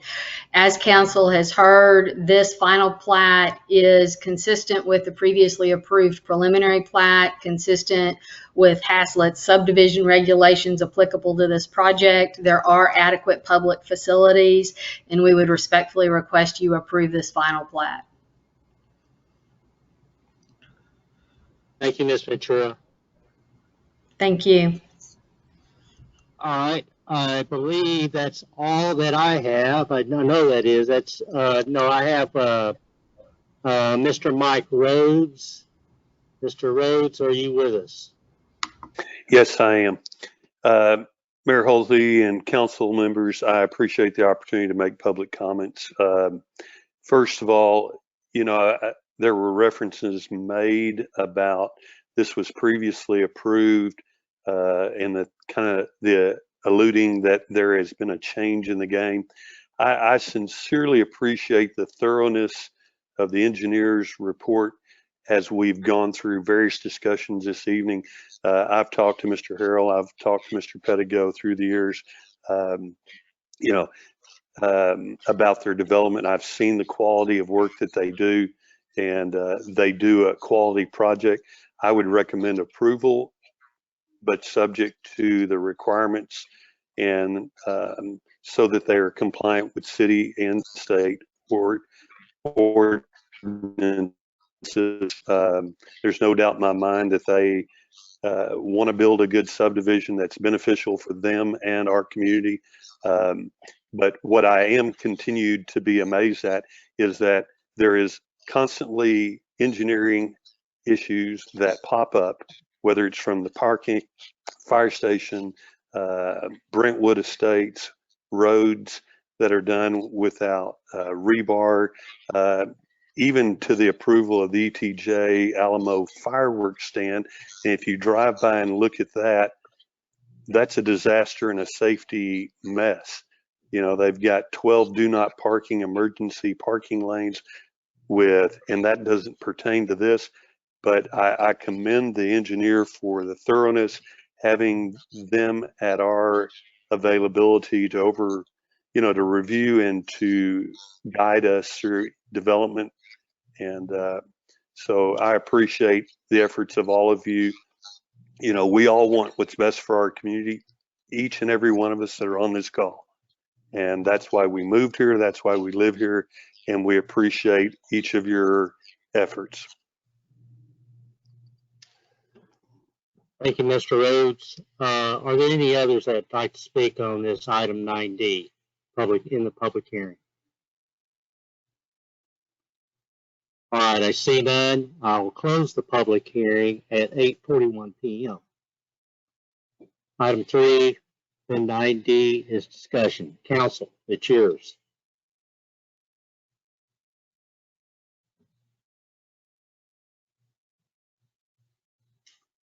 This is Mayor Pro Tem Morrow. I just have a point of, I think I've brought this up a few times. I wish there was a little bit more consistency on which items had a recommendation and which items did not. Either all recommendations, which I personally appreciate because it helps with the making a motion, or no recommendations, so that we can just be consistent with that. But that's just my comment, and I'm ready to make a motion if anybody else, unless there's more discussion. If you're free to make a motion, make a motion. I move to approve the final plat of Sweetgrass Subdivision Phase 1A, being 30.7 acres located in the Eldridge Hopkins abstract number 646 in the city of Haslet, Texas, after construction plans are revised and submitted for review in a timely manner.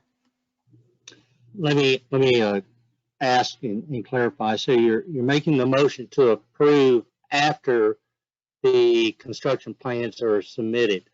May I ask that you would revise your motion to approve with conditions, and the conditions being that the construction plans are resubmitted and reviewed by the city engineer. I believe that was their recommendation. I think okay, effectively. Mr. Alabon, does that sound, I mean, if I say, should I say the words in conditions, or how should I phrase that motion? Can you give a little guidance on that? Sorry. I think with conditions.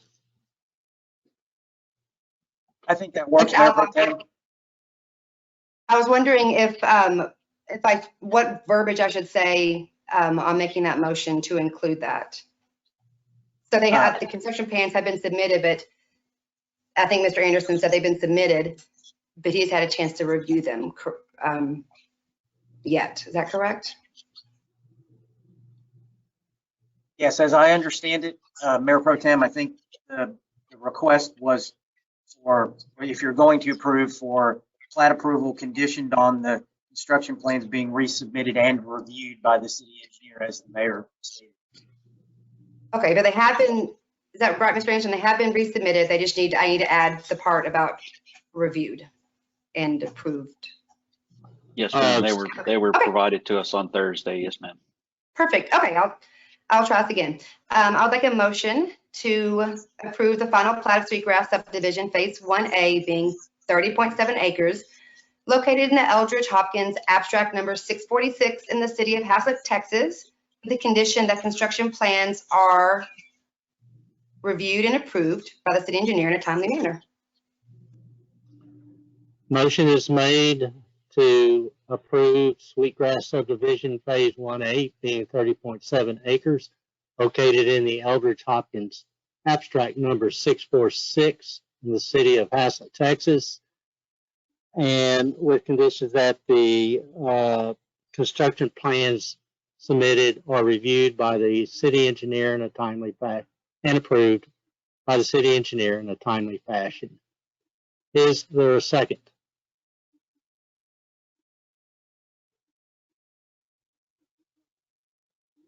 This is Councilmember Clark. I'll second. There is a second. Any further discussion? I call for the vote. I'll do a roll call vote. Mayor Pro Tem Morrow.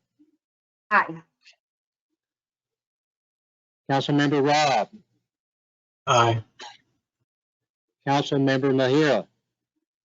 Aye. Councilmember Clark. Aye.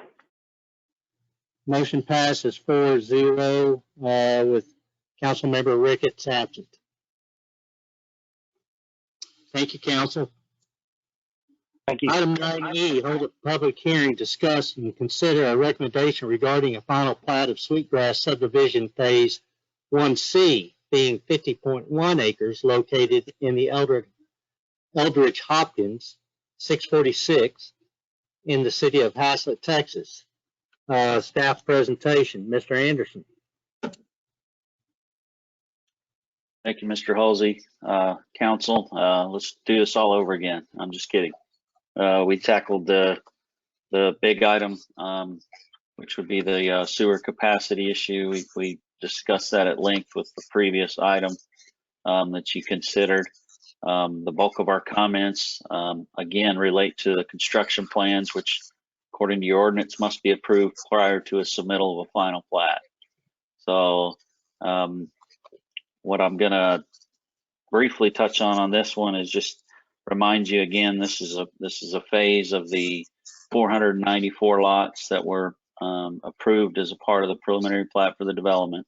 This is phase 1C, which consists of, I believe, 86 lots on approximately 50 acres out of the subject tract owned by the developer. Again, major comment was the sewer issue. That's item 1 in our discussion and clarification, as well as our recommended resolution to that comment is item 1A and 1A1 as contained in our letter on page 2 of 12. Got the same exhibits in the back here. You'll just note that we would just be discussing the same thing again. We've delineated phase 1A and 1C. Now you will note that not all of the phase 1C lots drained through the Buffalo Creek 10-inch sewer line. A portion of those go through the Caraway addition located to the east of this development. So we were able to get some additional information from the city and the applicant after our initial review of their plans that showed some modifications to the sewer in the Caraway addition that provide and show adequate capacity for the diversion of flow from a portion of phase 1C over through the Caraway project and then into the existing 15-inch line that was laid on Harmon Road back several years ago by the city. So at some point, both those lines come together just south of Westport Parkway. That's that third phase of the city's capital improvement plan that I discussed earlier, which I believe is a 24-inch line that's needed underneath Westport Parkway.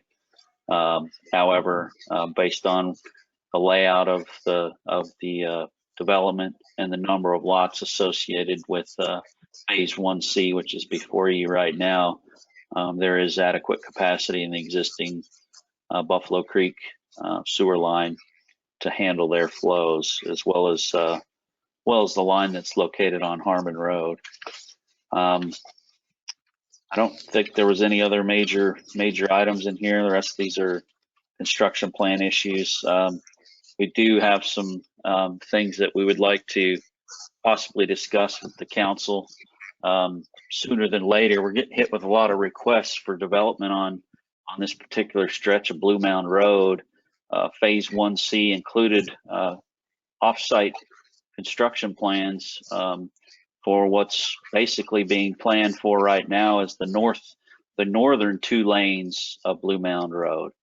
We've got developments located across the street from this development that are proposing to tie to Blue Mound Road. Your ordinance requires those folks to improve roadways or bring them into conformance with your thoroughfare plan. And so we're trying to get these construction plans reviewed with some active developments coming in across the street and trying to work with some right-of-way constraints because there's been some properties that have developed in the county over the years. There's some right-of-way issues and the like. So resolution of those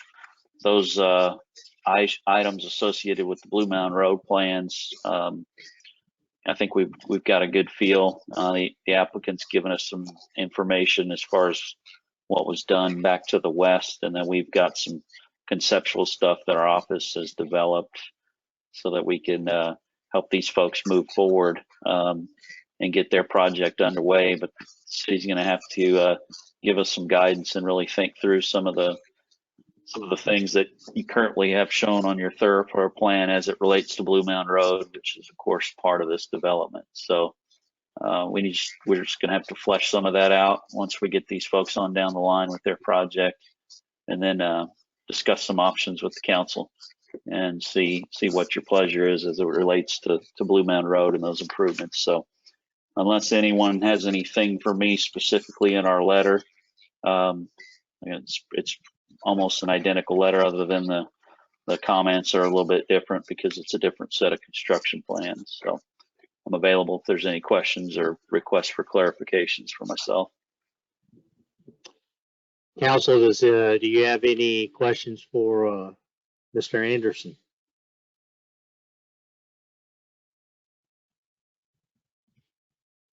If not, I'll move on to the public hearing.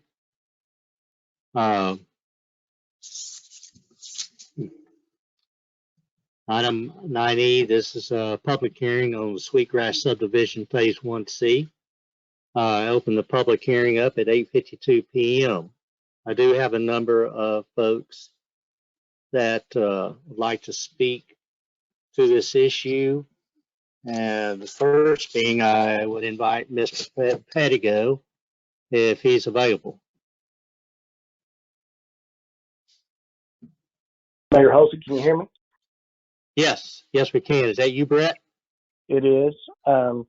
Thanks again, and just wanted to continue and say it's very similar to the previous item in that we resubmitted plans back in after the meeting with the city engineer, and feel confident that we can get through whatever remaining comments on this review.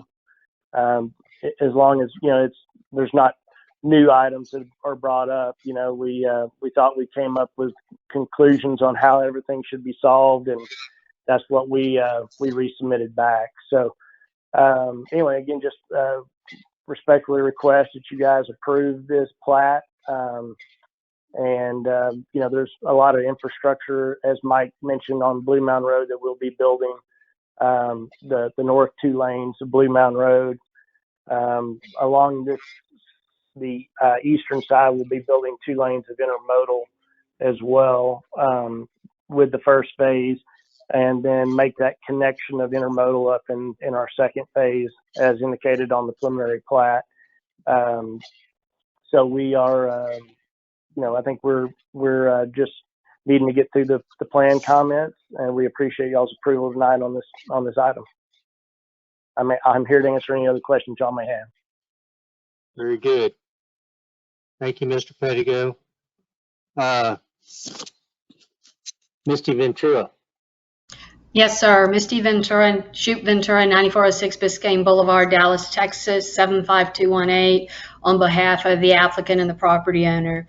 Like the prior final plat, this Phase 1C final plat is consistent with the previously approved preliminary plat, meets all applicable subdivision regulation requirements, has evidenced adequate public facilities, and we would respectfully request that you approve this final plat for Phase 1C. Thank you, Ms. Ventura. Thank you.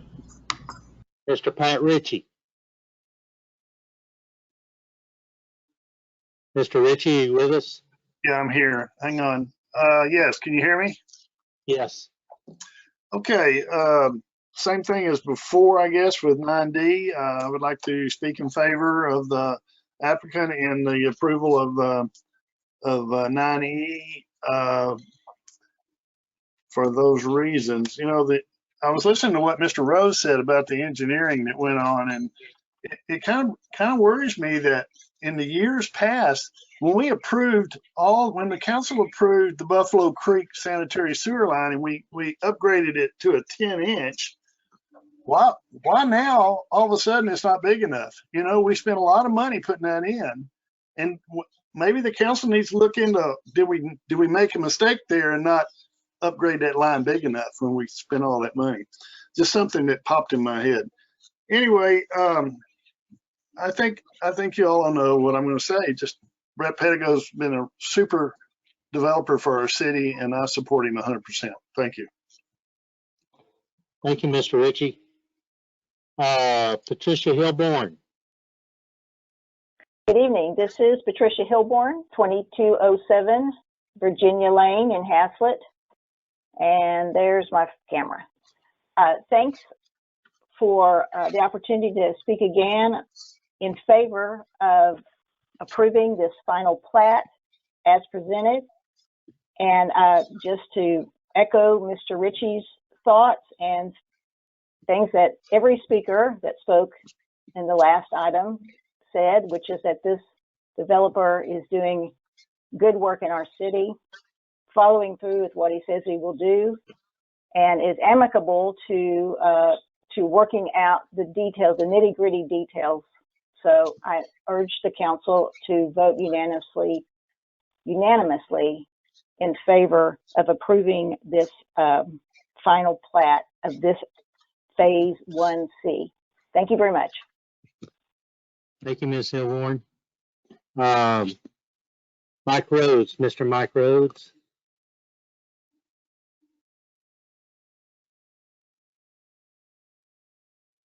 Mr. Rhodes, are you with us? And I have on the screen here, I have a Miss Sandra Radford. Did I get that correct? Yes, you did. Yes, you did. Thank you. Is it this item you'd like to speak to? Yes, please. Sandra Radford, 637 Blue Mound Road E, adjacent to the property. I've had conversations with Mr. Pettigo regarding my concerns about my pond being affected with drainage issues. What was emailed to me and what was talked on the phone, there's a little discrepancy, but I think we can probably iron it out. He did give me the contact information to speak to someone at XTO regarding the Gaswell Road. That person has not reached out to me, so I am just encouraging the council to please make sure I'm kept whole once that Gaswell Road goes through and all the drainage issues goes through.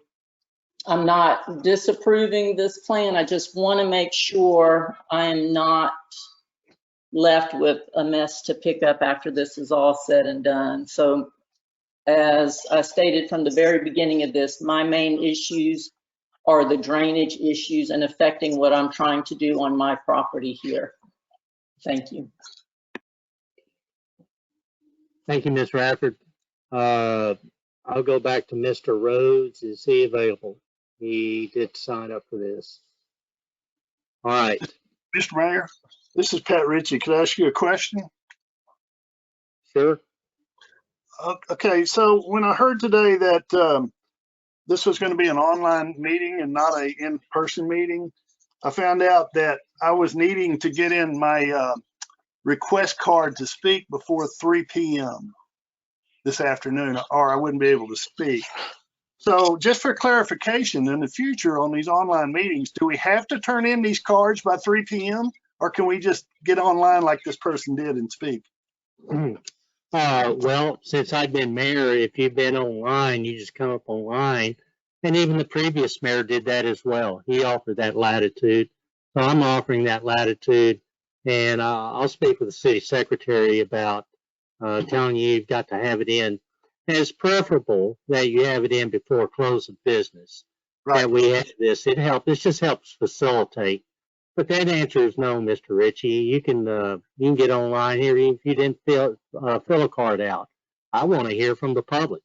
Okay. So I have that latitude, and I tend to exercise it. Okay. I just wanted to know what the rules were. The rules are, I want to hear from you. Okay. Thank you, sir. All right. Okay. I don't hear from Mr. Rhodes. Okay. Is there any others that'd like to speak to this? All right. I don't see anybody else. All right. I close this public hearing at 9:01 p.m. And let's go to discussion. Council, it's yours. I do want to ask the city engineer, previously you had conditions. What is your recommendation here? I don't know that I picked it up in the presentation, if you have any. The recommended condition or recommended recommendation, I guess, from our office would be that if you all are inclined to approve the final plat, that it's done so with the condition that the applicant revise, resubmit for review, and receive approval for their construction plans for the addition. Same recommendation as previously was stated for the prior item would suffice for this, I believe. Understood. Okay, Council, did you catch that? Yes, this is Mayor Pro Tem Morrow. So do you have these resubmitted construction plans as well as 1A? You have 1C as well? Yes, ma'am. I have 6 sets of construction plans right here, so we've got everything I see we your need desk, to get back so. into it. Yes, ma'am. We're Okay, thank you. ready to go.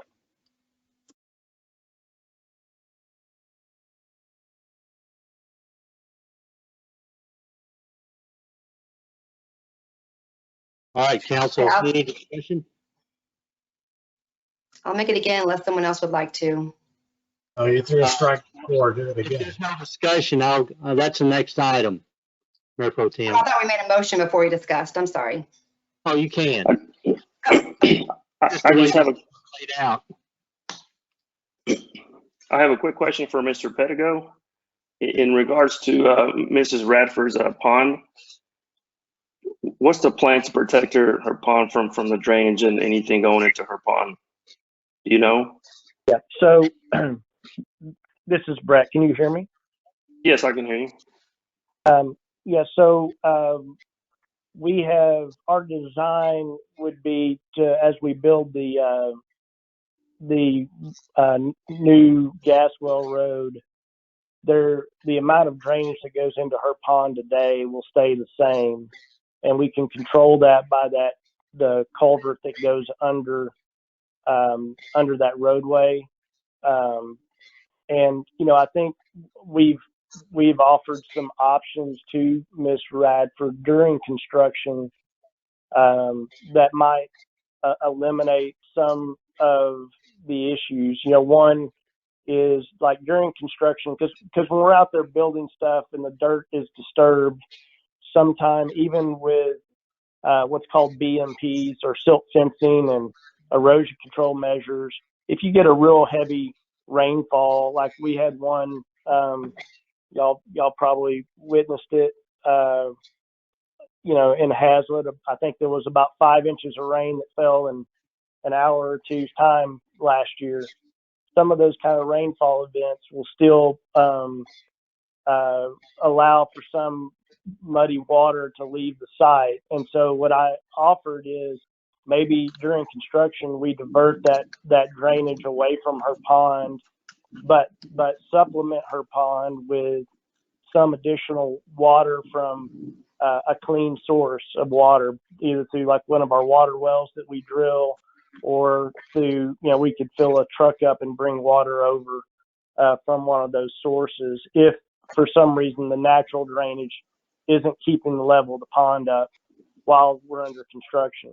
That's one option. The second is, we can provide additional BMPs along that. My concern about that is that, if you get one of those big rainfall events and some muddy water gets over there,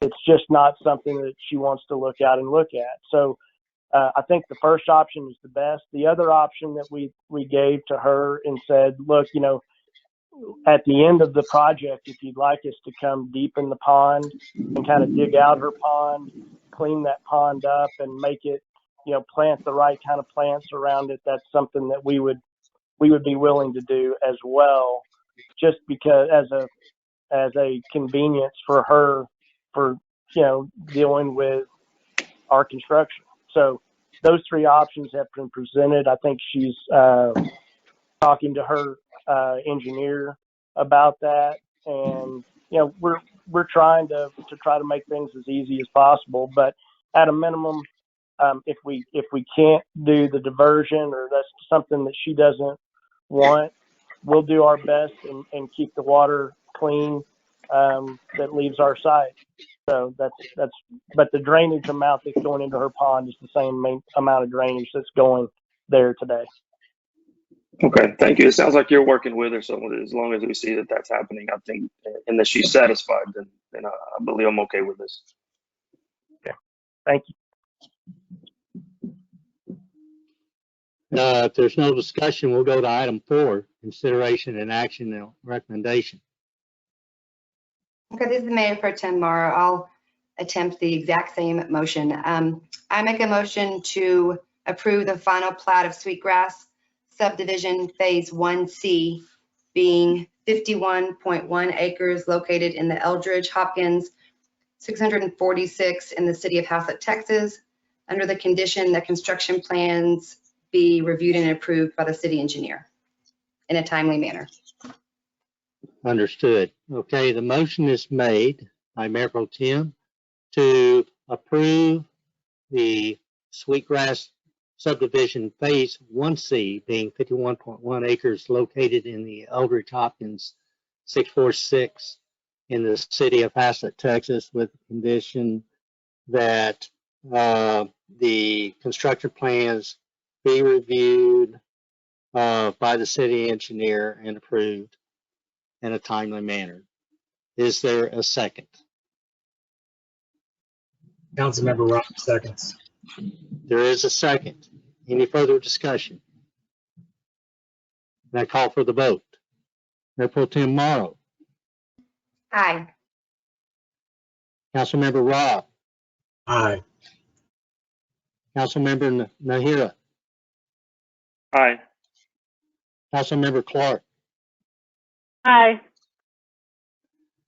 Motion is approved 4-0 with Councilmember Ricketts being absent. Thank you, Council. Item 9F. Hold a public hearing, discuss and consider a recommendation regarding the final plat of Lot 1, Block 1 of the Westport Parkway addition, being a replat of lots 3-7, 3-7, Block 1 of the Nance Ranch Industrial Park, being 32.4 acres located north side of Westport Parkway, approximately half mile east of Westport Parkway and 156 intersection within the city of Haslet, Texas. staff presentation. Mr. Anderson. Thank you, Mayor, Council. This one's pretty straightforward. What we've got is a proposed 350,000 square foot warehouse that is wanting to come in on the north side of Westport Parkway, generally at the location where the roadway goes from its 4-lane divided concrete section and begins to transition down towards the bridge. And there's a little house there. Used to be it's currently the Nance Industrial Park is the way that's platted.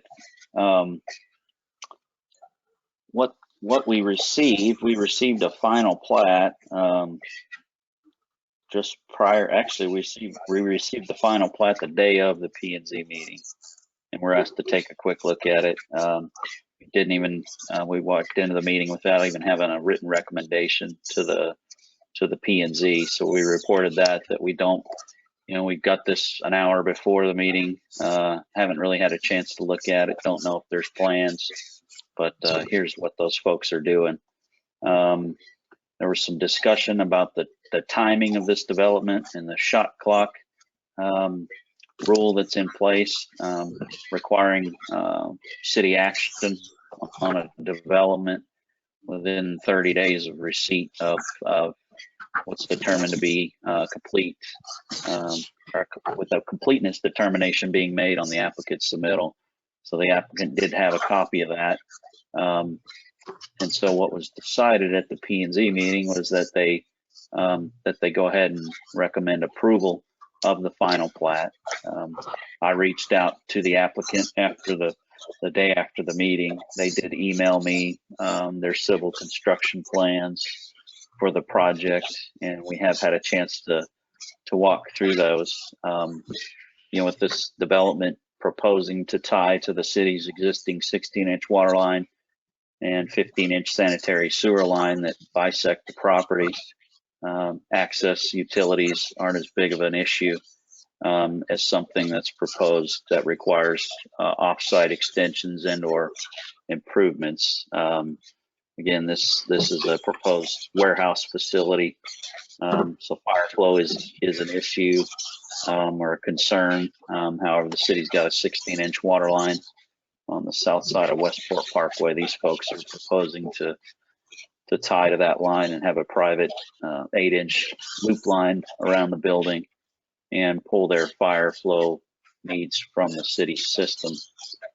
Sewer, as I stated, is provided by the city's existing 15-inch line located just upstream of the transition point between the city's line and the TRA line in the vicinity. So if we could go to the first page of our letter here, just go up one more page. Thank you.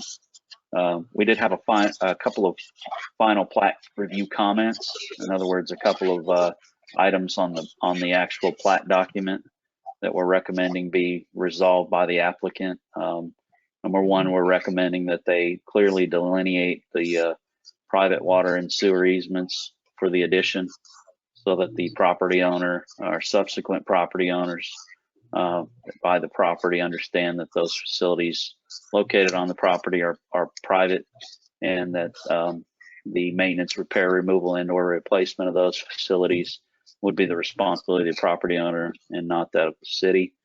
We're asking for some additional public water utility easement located inside the building line, outside of the existing right-of-way, to house the necessary backflow prevention assembly to separate the public system from the private system. They did not provide that on the plat. I talked to the applicant about that on Thursday or Wednesday or Thursday of last week. They indicated that wouldn't be a problem because the easement we're requesting is within the building setback line. Go to the next page of the letter if you don't mind. We're also requesting some additional sewer easement adjacent to the city's existing 15-inch line. We know at some point that facility will need to be replaced and or upsized, and rather than dealing with that in the future, we're we're asking the applicant if they'll go ahead and dedicate us 15 additional feet of public sewer easement to facilitate that future capital improvement project by the city. You know, it's just one more easement that the city doesn't have to acquire in the future. Your ordinance does allow for the city to request additional easements for future improvements as identified on the city's master plan and or determined necessary by the city engineer. And so that's what we've basically got from a plat comment standpoint. And then we need a little bit more time to get through their construction plans, make sure that everything's going to work. The only concern I have at this point is the location of their westerly driveway, as it kind of gets into that transition zone from the concrete pavement to the narrower section by the bridge.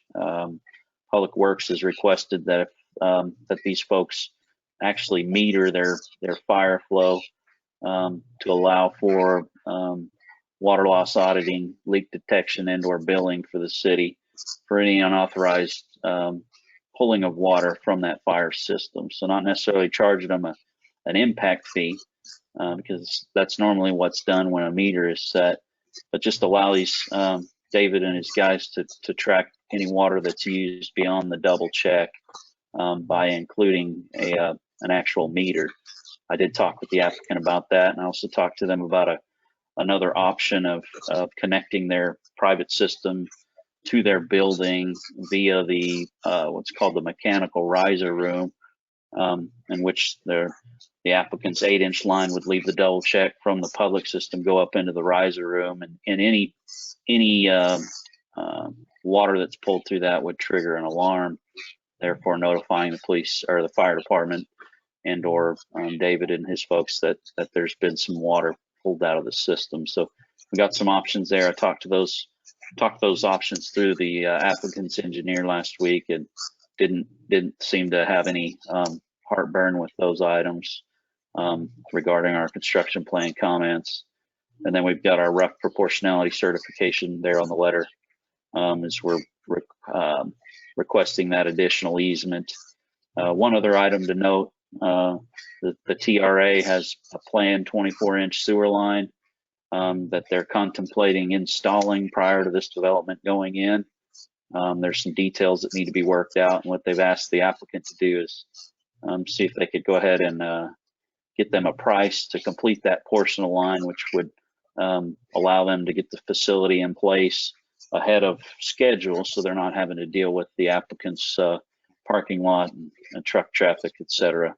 So that's kind of being worked separately with the TRA, along with their easement between the property owner and the TRA.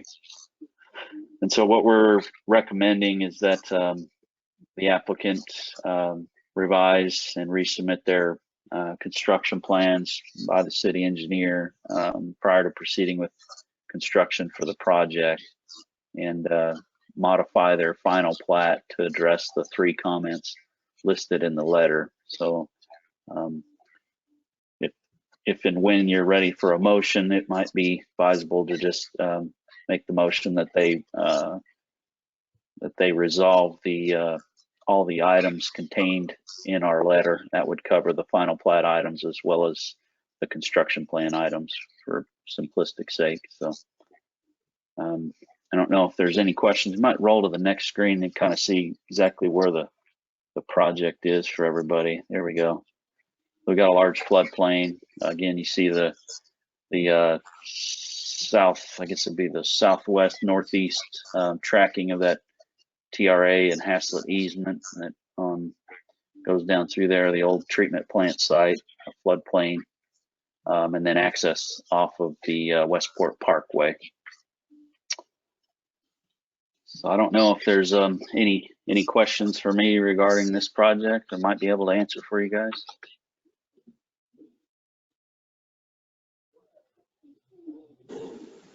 Yes, you said you just got this, you got this plat revision a few minutes before the Planning and Zoning Commission, is that correct? So you haven't had the adequate time to look over it? No, sir, we didn't have adequate time prior to the planning and zoning meeting on the 27th of July. However, subsequent to that receipt of the plat that evening, I was given electronic copies of their civil site plans, their flood study, their grading plan, their grading permit that was issued. So that all was provided to us, I would say the next day, maybe been 2 days. And then we got hard copies of that information as well. So we've had about a week to go through it. So just enough time to get through some initial review and comments and get this letter prepared for you this evening. So we were not prepared at the P&Z meeting based on the information we have, but we feel comfortable with the project as it's currently laid out before you based on the information that we have. So in your opinion, you don't need more time to review this? No, sir. We just need to work through some of the construction plan comments that we've got, and we don't anticipate, based on my discussion with the applicant's engineer, that any of those are going to be major hurdles for us to overcome on the engineering side of things. Okay. Thank you.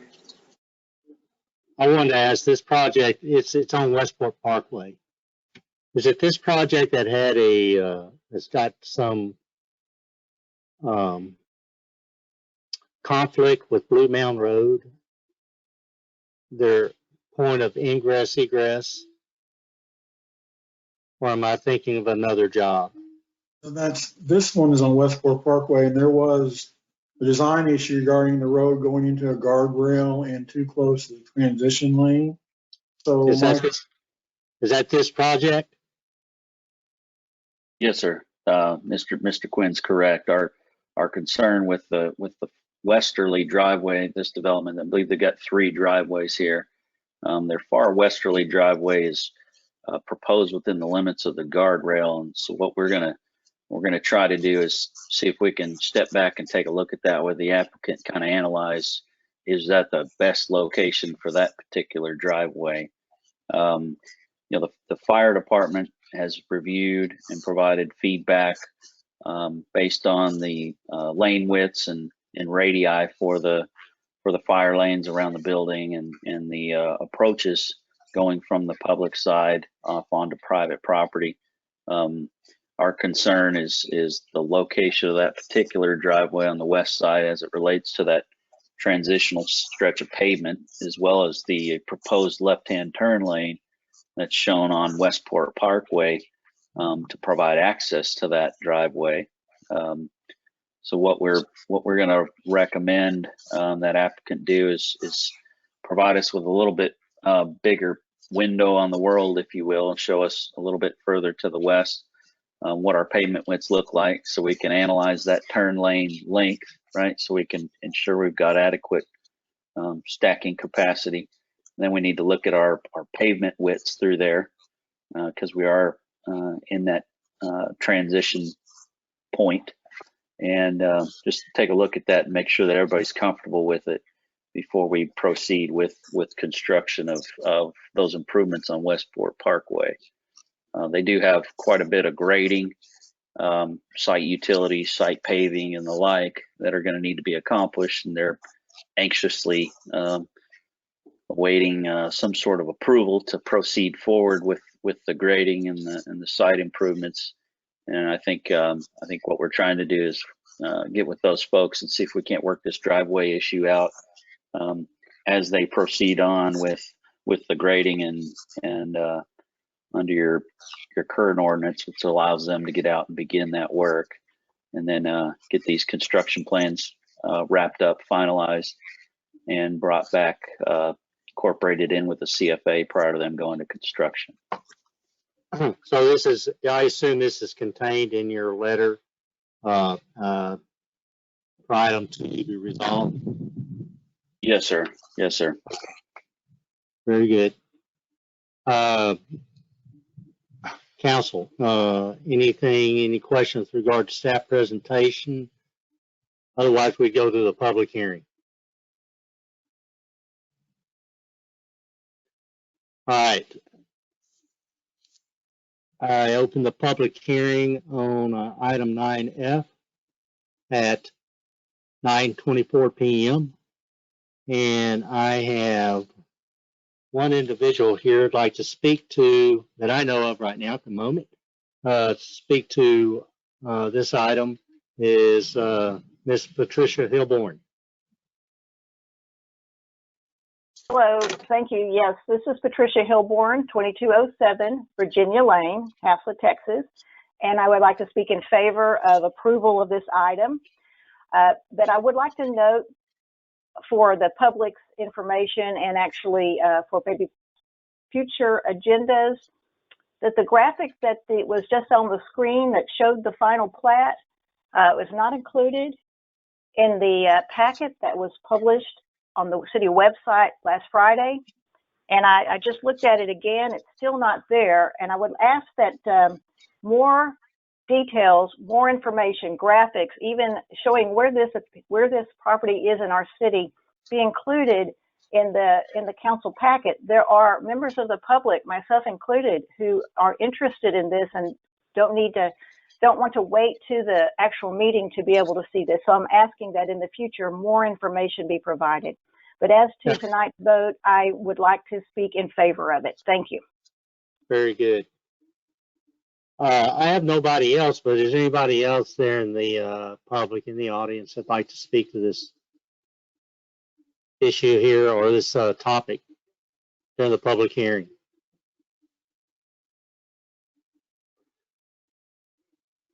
Very good. Then I will close the public hearing at 9:26 p.m. I would like to make a comment to, and I'll have Mr. Quinn make a comment to Ms. Hilborn's concern about posting. Mr. Quinn, you want to? Yes, sir. We worked all morning to post the final plats for all four of these: Sweetgrass 1A, Sweetgrass 1C, Westport Edition, and the Haslet Crossing.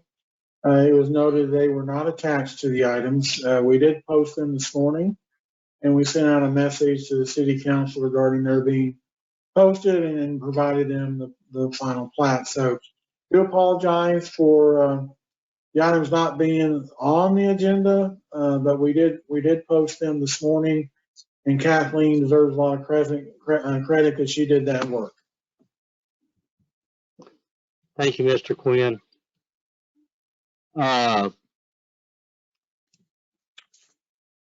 Let's go to item 3, discussion. Council, it's yours.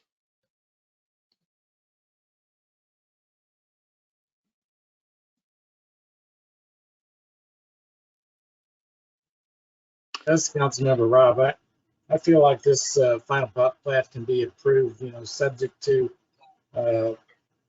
successful resolution to the comments contained in the engineer's letter. So I'll be ready to make a motion whenever we get to that. Is there any further discussion? If not, let's go to item number 4 of 9F and Councilmember Rob.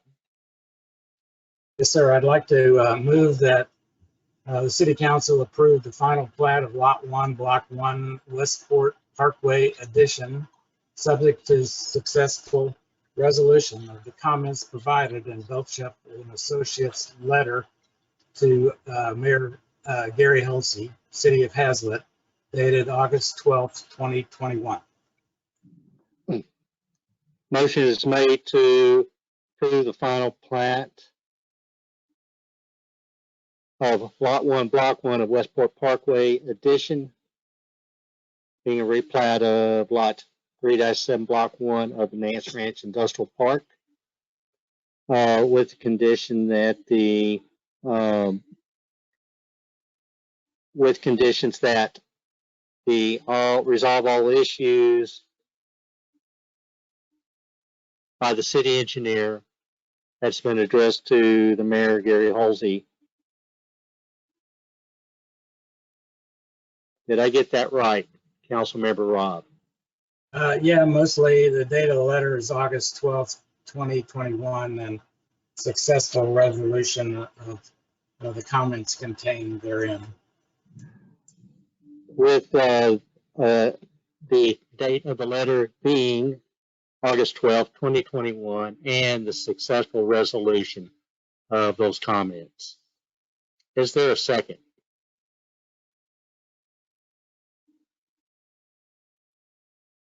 This is Councilmember Clark. I'll second. There is a second. Any further discussion? I call for the vote. Roll call vote. Mayor Pro Tem Morrow, Aye. Councilmember Robb, Aye. Councilmember Nahira, Nay. Councilmember Clark. Aye. Motion passes 3-1 with Councilmember Ricketts being absent. Thank you, Council.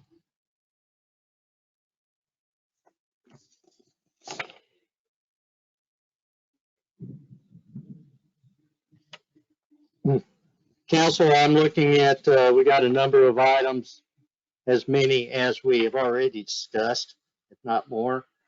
I would like to, for the council, to take a break.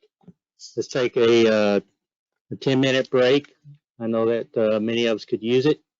And meet back here. I have 9:30 p.m. So I put the city council in recess at 9:30 p.m. to report back at 9:40 p.m. to resume our meeting.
Warren, does he want to help with the meeting?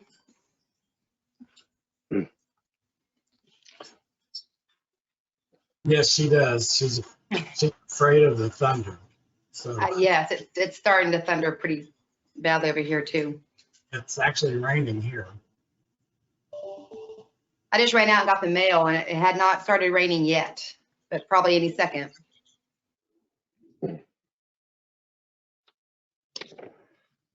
All right, council, do we have all members present? We got Mayor Pro Tem, Councilmember Robb, Councilmember Nahira, are you here? Councilmember Yes, I'm here. There you are. City Attorney, our City Secretary, are you here? Ms. Rice? There you are. Very good. All right. It is 9:41 p.m. August 16th, 2021. We will resume our open meeting with item 9G.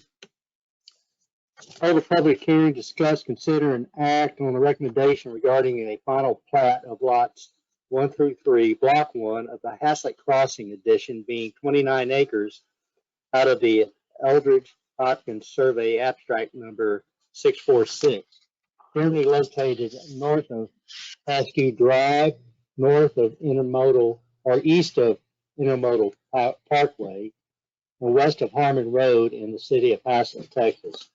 Item 1, staff presentation.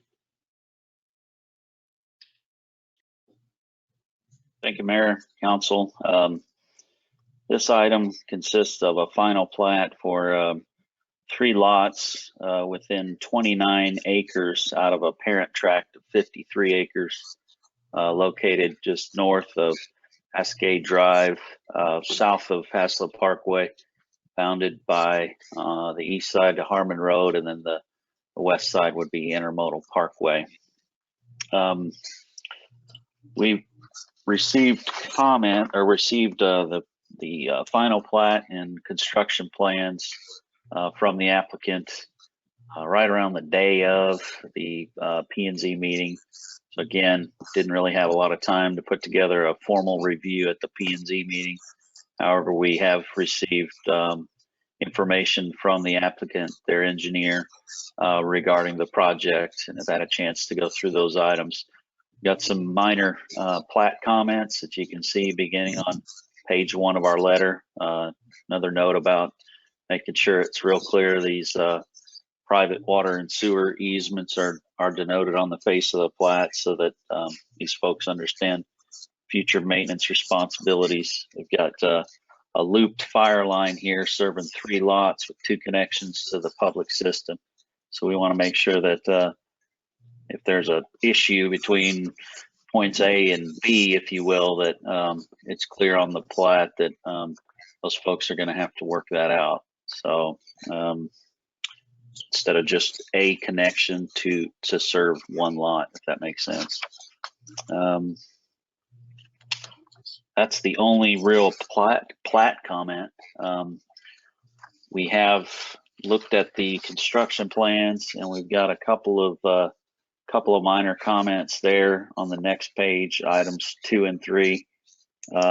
Public Works again has requested that flow meters be installed upstream of the 2 double check assemblies so that they can monitor water use on the downstream side of those double check assemblies, and or have the applicant reroute the private system in accordance with the way that other industrial and warehouse facilities have been done in the city of Haslet. We'll provide that information to the applicant, as well as requesting that they install either 2-way cleanouts or sanitary sewer manholes at their property line connection between the public system and the private system. Again, a clear delineation of maintenance responsibilities for future maintenance and or replacement of those facilities when the time comes. We had a note on there that the owner's got a cost participation responsibility as contained in the previously agreed to road escrow agreement for the Haslet Parkway project that provided, I believe, somewhere in the order of about $750,000 to the city for construction of Haslet Parkway, water, sewer, drainage, and paving improvements. So we're recommending that the plat be approved subject to the resolution of the items contained in our letter. And I've got the ability to hopefully answer any questions about this project. I see Mr. Middleton's on the call as well. He's the applicant's engineer. So if there's any questions for me, I'll be happy to take those at this point in time. Michael, this is Gary Halsey. I do have, looking at the final plat analysis of the letter you sent to me, and it makes mention that the property is zoned PD, unknown, and the unplatted remainder of the property has been labeled as future commercial. Is there any zoning change here associated with this? Mr. Mayor, we were just asked to review the final plat and construction plans. Yeah. It appears that the site plan was approved with the preliminary plat by the city back in I think that was back in November. I know that there's PD zoning on the property. However, I don't have that document. That the applicant or the applicant's engineer might be able to speak better to that, but based on the information that we were provided, the site plan, which would again kind of memorialize and put in place zoning for the project, that appears to have been done back in November of 19. I do not know the date of the PD zoning approval. I just know what they've got labeled in their construction plans as currently sit before me this evening. Hope that helps. Sure. Councilmember Rob, do you recall anything about this? No, I'm sorry, I can't offer any. It was at least almost 3 years ago, 2 years ago. Yeah, sorry. All right, very good. That was my only question. Council, any questions for Mr. Anderson on staff presentation? Yes, Mike, regarding Pass Drive, and do you think that's adequate to handle the industrial and retail traffic there, or does it need to be wider? Well, the construction plans don't show any improvements to that driveway. Your subdivision ordinance basically states that when you're adjacent to a thoroughfare, which Pask Drive is identified in your thoroughfare plan as a collector street with two different alternates for the street pavement section, but both of which are basically 37 foot from back of curb to back of curb. Now, one's a divided section with a raised median and 12-foot travel lanes. The other one, I believe, is 37 foot back to back with 36 foot of actual pavement. So in other words, kind of like a 3-lane undivided roadway, if you will. Your ordinance says that when a property develops adjacent to a thoroughfare, that they are to cost participate in the construction of that thoroughfare. Now, Caraway, they built Pask Drive or Pasquay, I don't quite know how to say it, but they built the roadway that's out there as 25 feet back to back. And that was done with one of their phases of their project, I believe phase 1. There was an exhibit that I had received from Mr. Pedigo late last week that showed that their contribution was proposed to include 25 foot of pavement, theirs being Caraway. So I don't know of any agreement that exists that says that this future development did not have any responsibility for the construction of that roadway. the applicants told us, and the driveway configuration is currently set up so that, the connection to Pask Drive appears to just facilitate movements from their employee parking area, without us looking at what's proposed on the remaining portion of the property. I mean, because they've got 50 acres, 53 acres. They're platting 29 right now. The stuff to the east apparently is commercial. I don't know what that means. I don't know what was approved. To really answer that question, Mr. Quinn, I think what we would need to do is they would need to probably proceed forward with some sort of traffic impact analysis, to which, a trip generation could be done. We could analyze what's being put on that roadway by Sweetgrass and Caraway, and then look at any turning movements that might be anticipated based on an assumed number of trucks that aren't following the no truck signs posted internally. Without that information, it's kind of subjective, I think, at this point. But your ordinance does state that when they're adjacent to a thoroughfare, that they're to cost participate, and/or if it's not a thoroughfare, bring that road into some sort of standard of the city. So I think if that's something that the city would desire, we're going to need some more information from the applicant to help come up with a solution, I guess, if the need arises. Jim, wasn't it this project, this roadway, you were making comment to me this last week? Oh yeah, I drove the road. It's also used as a gas well road. That was changed 2 or 3 years ago to that being a gas well road. I think with that type of traffic and the increased traffic, I just don't think myself is as safe as it should be.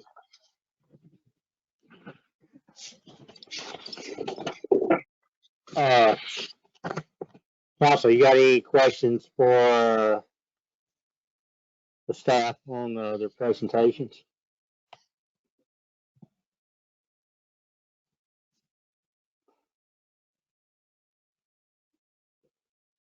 If not, then I'll open up the public hearing. I open up a public hearing on item 9G at 9:52 p.m. And I do have one speaker I'm aware of right now that wishes to speak, and that's Ms. Patricia Hilborn. Hello, thank you. This is Patricia Hilborn, 2207 Virginia Lane, and I'd like to speak in favor of approving this final plat. It was approved by the Planning and Zoning Commission at their last meeting. I would like to add that I would feel more comfortable about discussing this issue if I had more information, and this is another one of those agenda items when not enough information was provided. And I appreciate that you've already said that you're going to make every effort to provide more information in the future, but this is another one of those times when all I have is Mr. Belcheff's letter. So thank you, and I do hope the council will approve this. Appreciate your time. Thank you, Ms. Hilborn.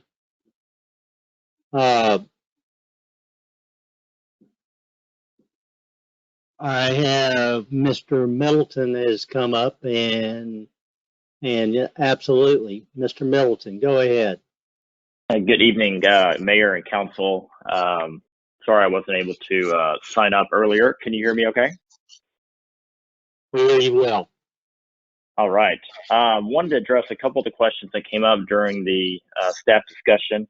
Back in November of 19, we did process both the preliminary plat and the PD. Well, it was a site plan approval. The PD was already in place. The current PD zoning allows for up to 500,000 square feet of industrial warehouse space. That's the exact number that's being proposed for this project. So the zoning, unless I'm missing something and something that wasn't discussed, back in November, the zoning is appropriate for the proposed use. The remainder of the track on the east side closer to Harmon, currently still owned by the previous owner. That is planned for commercial. I'm not aware of any specific plans at this point on anything definitive on what the current property owner plans on the east side of this track. This case is only being discussed for the 3 lots for Stream Realty. We were made aware of the Pasquet question for Mike. The further we look at it, when we did the preliminary plat, we submitted a traffic impact analysis memo, basically describing the amount of traffic that we're anticipating generating with this development, and then at what locations we're entering the public system. We have less than 5% of our traffic going to Pasquet. It really is more of a convenience in trying to avoid dead-end employee parking lot areas on the the west side of Building C, and then also trying to avoid dead-end fire lanes between the industrial and the commercial development. But 95% or more of our traffic is anticipating to use Haslet Parkway, which we have a full medium break at that location, along with intermodal. Both of those roadways are, I'll call them major arterials, much larger than Pasquet. And when we were also looking at the capacity of Pasquet, between what was built today and the future collector section, today it's 25 feet, 2 lanes, no parking on each side. The collector section, undivided, is a 36-foot section, which essentially is, per the detail, is still only 2 lanes, but has a 6-foot sidewalk or bike path on each side. So from a vehicular traffic standpoint, the difference between what's built today and what's, I guess, the ultimate condition is the exact same volume or magnitude of vehicular traffic conveyance or capacity. So we would certainly have no objection with, building sidewalk on the north side of Pasquet to kind of, encourage and comply with that 6-foot pathway. But from a vehicular standpoint, given that very little of our traffic is going to Pasquet, and almost 0 truck traffic, we are not wanting any trucks to use it whatsoever. We're asking, we're asking that City Council and City staff consider our request. And I'll be honest, I have not seen the agreement that was referenced in the document that Mike mentioned, so I can't necessarily speak to it. I just know that what was told to us. So.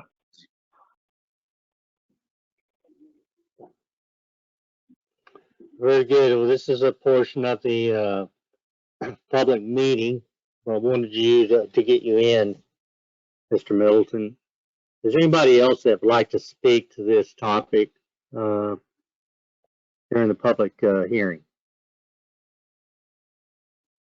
If not, then I will close the public hearing at 9:58 p.m. and go to discussion. Council, it's yours. I do have one question to the applicant, Mr. Middleton. So, you're saying no truck traffic will travel Pasquay? You got the owner operator of the building, whatever, will have control over that? We want 0 truck traffic to access Pasquay. And just the way that our 3 buildings are oriented, all 3 of the truck courts are facing inward. And so it would be very unlikely that any truck would go around and almost kind of go out of the way to access Pasquay, because the truck courts connect directly to intermodal and they connect directly to Haslet Parkway, which are the main thoroughfare routes for truck traffic. Okay. Thank you. Council, yours for discussion. This is Mayor Pro Tem Morrow, and Mike, at this time, you do not have any construction plans, correct, that have been resubmitted, or am I wrong?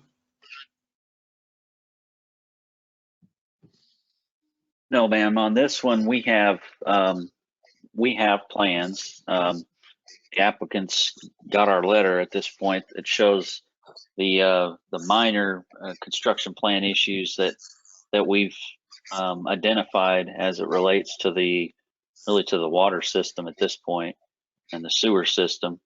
The bigger policy question, I guess, that I'm trying to get before you this evening is the fact that the ordinance requires adjacent property owners to participate in improving roads to meet standards as identified in your thoroughfare plan, and they're not proposing to do that. So I think what would be requested is for you all to consider that request and determine if you like them to adhere to your ordinance, or if you're willing to give them a variance to not construct the additional lanes as identified on your thoroughfare plan. We can go through and analyze the trips or the geometry or this, that, and the other. And that there may have been a traffic worksheet done. I don't know if there was a full TIA done or if it was just a trip generation done by the applicant. But at this point, it's a policy question for you all. And Mike, just for clarification, when we spoke about this last week, we were not anticipating the need for a waiver due to the agreement that was in place, correct?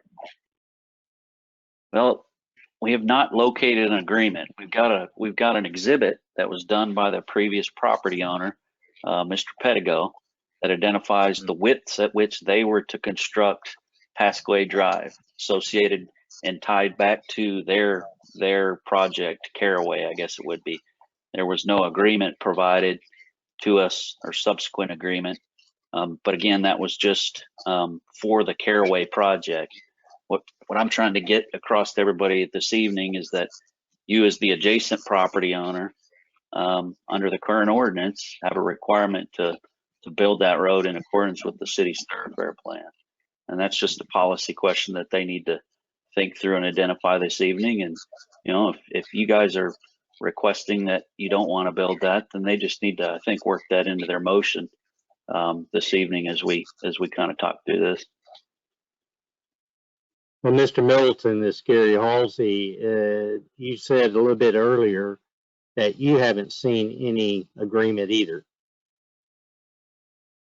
I have not, no. So we are requesting a waiver to widen Pasquay, given our traffic projections, both the intermodal and Haslet Parkway, and less than 5% of our traffic per the study submitted prior to our preliminary plat. And Mike, you were correct. As part of our preliminary plat, it was determined that a full traffic study was not needed, just a simple traffic worksheet showing our projections. So yes, we are requesting a waiver from the requirement to widen Pasquay. Do we have any exhibits here showing what you're asking a waiver for? Mike, is there anything that we can show the council? So that we can even what they're asking to be waived? Well, I know you probably for this. I'm just saying you've got a big question right here. There's two parts of this is what I see now. One is waiver being asked, and then there's issue with the final plat itself. They are associated. Yes, sir. Why don't we do this? Let's see if I can work this. Maybe the person controlling the screen here can pull up their plat on the screen, and I'll attempt to wing it here. This is Mayor Pro Tem Morrow. When you're saying the word waiver, are you talking about a variance that they were requesting, or is it a waiver out of our existing thoroughfare plan? Mayor Pro Tem Morris, Gary Halsey, is that what they're asking for in the term of waiver, they're asking for a variance from Okay, so it is a variance. Okay. That answers, thank you. And is that something that would go back to P and Z, or is it something that we could have? I'm just kind of thinking about, I feel like I need a lot more information before I feel comfortable making a decision tonight. it would need to go a variance request, and correct me if I'm wrong, Mr. Alban, would need to go before P and Z first, wouldn't it? Typically, certainly that would have been something that would have come up at P&Z and would have been presented to P&Z. I think if y'all were so inclined, you could grant that tonight as part of this.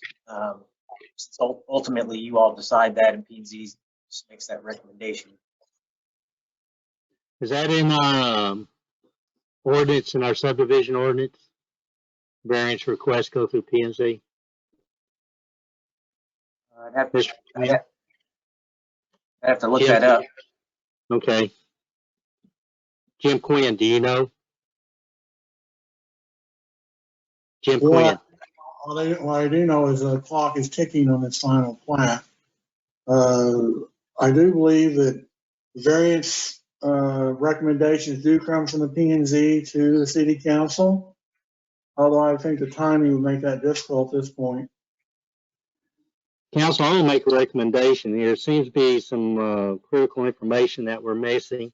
Not, I mean, neither parties, we don't have this agreement that nobody can find. And a variance is being asked for. To meet the time requirements, I'm going to suggest that you deny this. And then it can be refiled. And these things can be worked out. Is he requesting a variance? I thought that Mr. Anderson was giving us the option of whether we wanted to move forward, allowing that item not to be required. Yes, I believe he's asking for a variance to not expand the road. Is that correct, Mr. Middleton? That's correct, because I mean, we went into tonight being told by city staff that a variance wouldn't be needed, and so we did not prepare a variance request, and now basically we're being backed into asking for a variance is what it feels like. And that's based on some kind of traffic study that you did on your own or somebody did for you? Can you share that with us?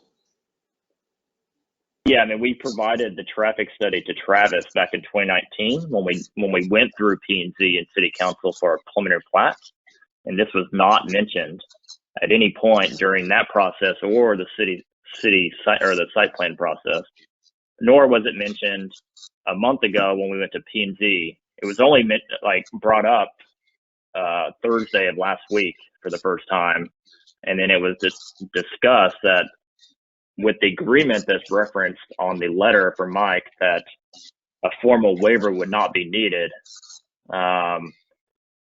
But again, it feels like we're being backed into a waiver request. So yes, we are requesting not to improve Cascade Drive as part of this development. I want to make a point, Mr. Middleton. Yes, sir. We're not trying to back you into anything. It's just that we have an ordinance and it has clear requirements, and they're out there, they're published, they're out on the web, accessible by all. But we're not trying to back you into anything. We're just trying to abide by our ordinance. Yes, sir. Maybe bad choice of words on my end. It's based on the discussion that I've had with Mike. A formal waiver was not anticipated tonight. Well, maybe what we can do. Meeting, nothing was. Oh, sorry. Go ahead, Mike. I think I may know your question, Ms. Morrow. Let me see if I can take these both here.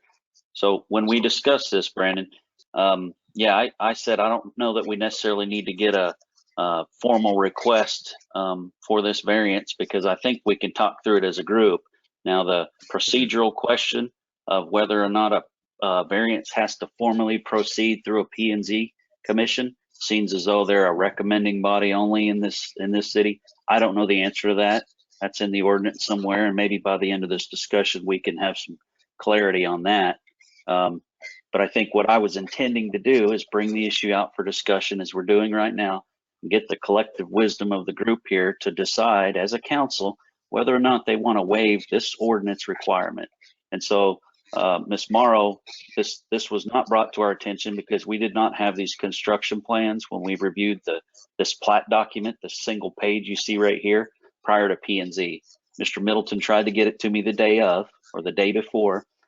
I just didn't get it downloaded. It didn't matter. The packet was already out and I was preparing to go to the meeting. So this has come up since we received the documents on or around July 27th. So we can work through this. I guess the big question is, let's have somebody zoom in, if we don't mind, to lot 3, block 1, the big large tract down here north of Cascade Drive. Let's see if we can solve this real quick here.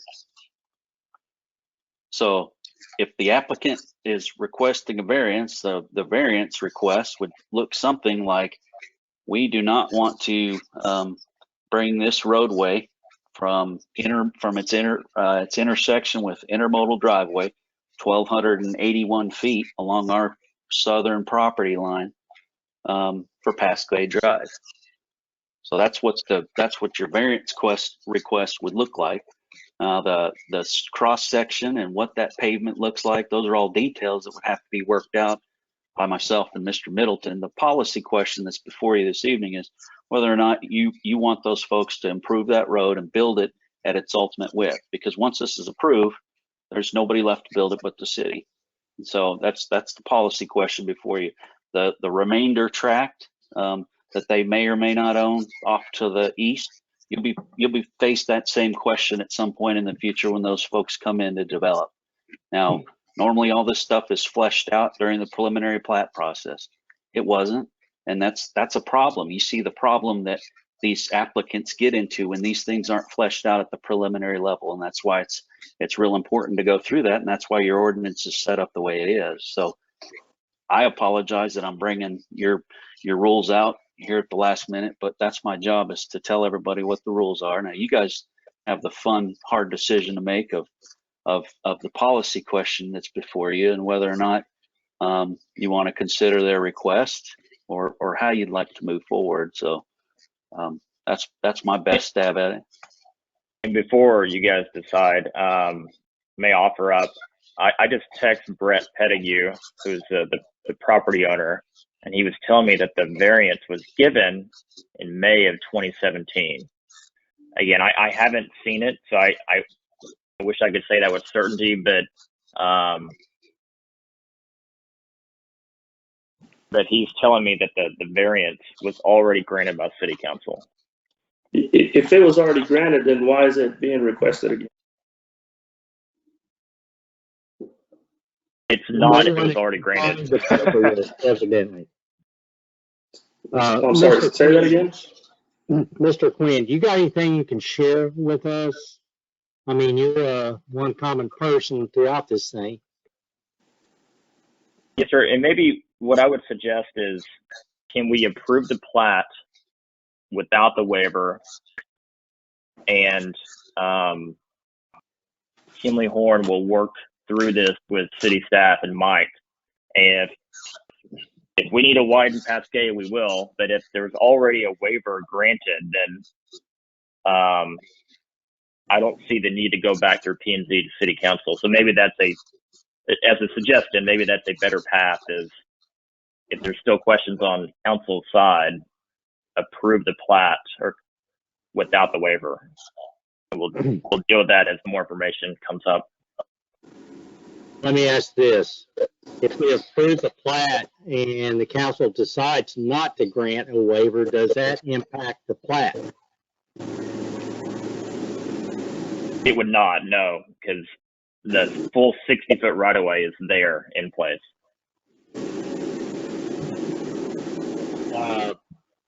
Mr. Alban, you agree with that? That if the council should decide not to grant a variance, and they produce a variance that was granted in 2017, that it would not impact the plat? Yes, sir. I'm having some audio. you were kind of breaking up a little on me there, but I think I caught most of that. I think if in fact, from what Brett Pedigo says, variance was granted previously by the council, then maybe the thing to do is you could approve this tonight, potentially, on the condition that variance was previously granted.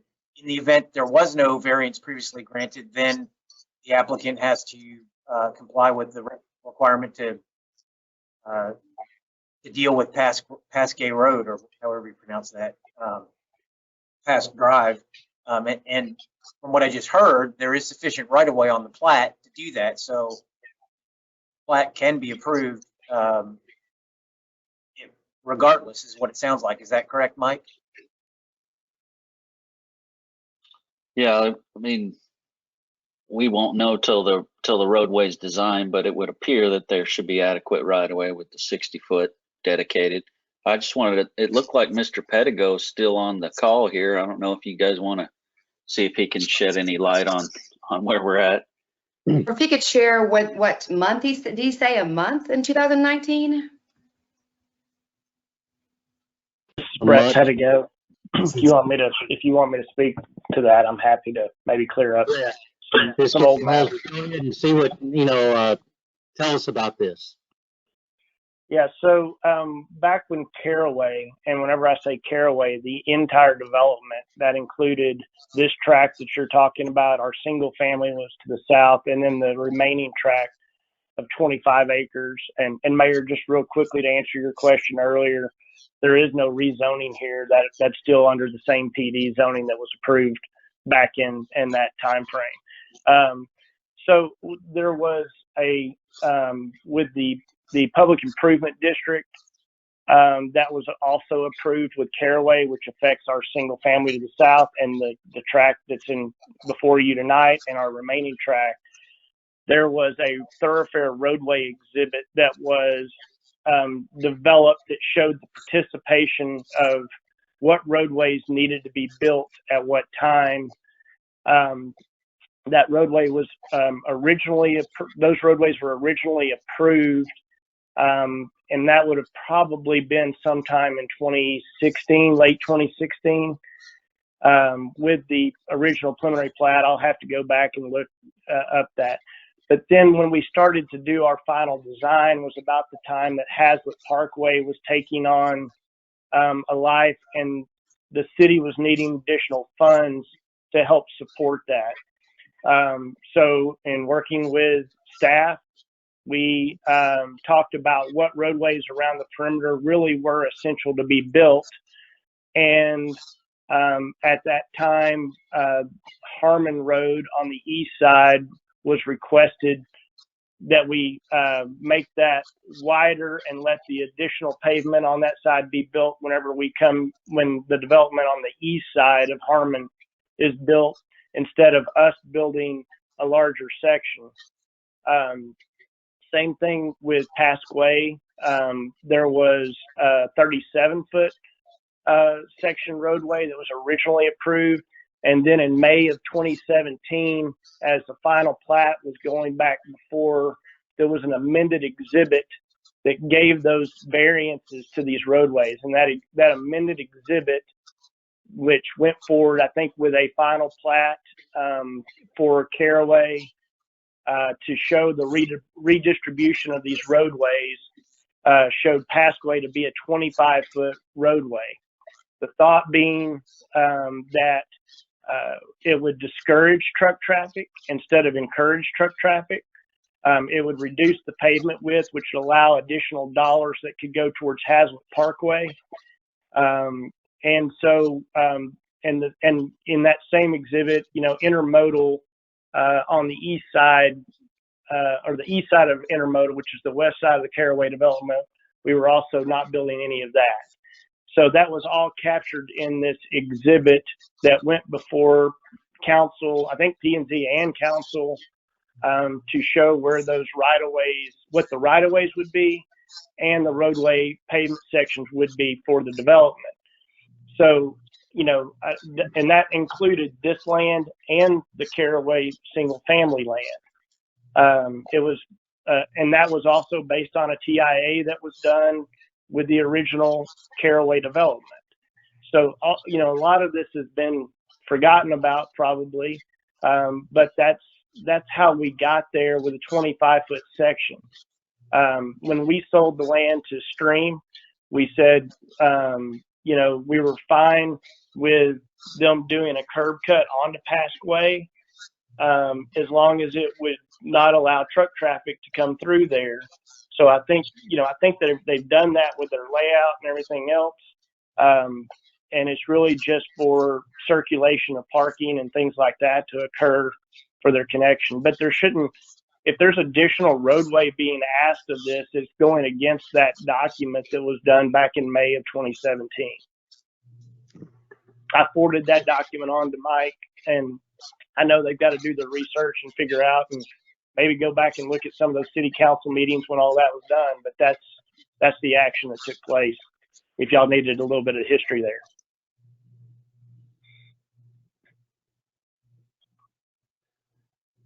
You know, now, is it possible, this is to Rob Alabon, I guess we could, and also Mr. Anderson,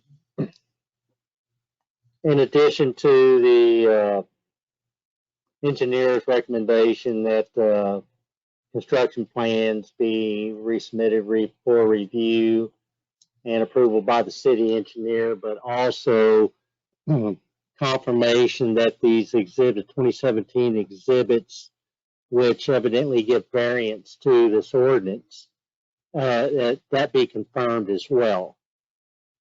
So it will be a approval with conditions that the construction drawings be reviewed, resubmitted, reviewed, and approved by the city engineer, and confirmation of the 2017 amended exhibit on this project be verified as well. Do we do that? Yes, sir. So if they have been given a variance already, I mean, we need to honor that, whether we like it or not.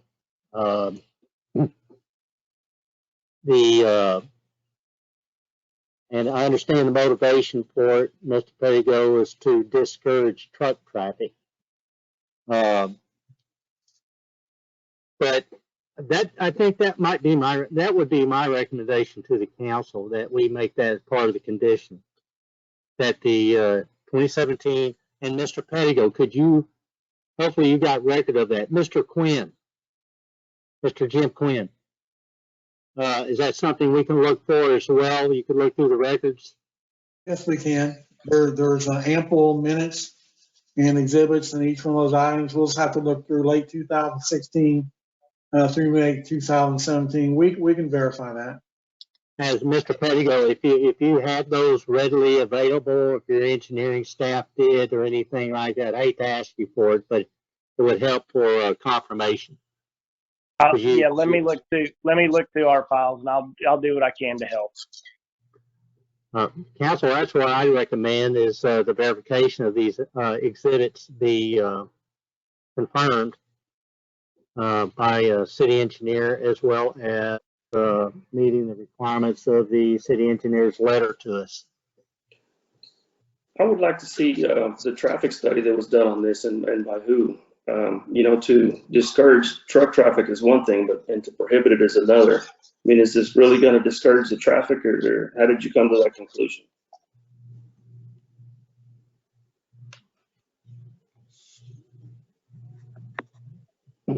Well, sorry, this is Brandon Middleton, Kimley Horn. Just based on the building layout and the orientation of the truck courts, along with the location of the main medium breaks on Intermodal and Haslet Parkway, that's the primary tool that we're using to encourage and force truckers to, use those two main points of access.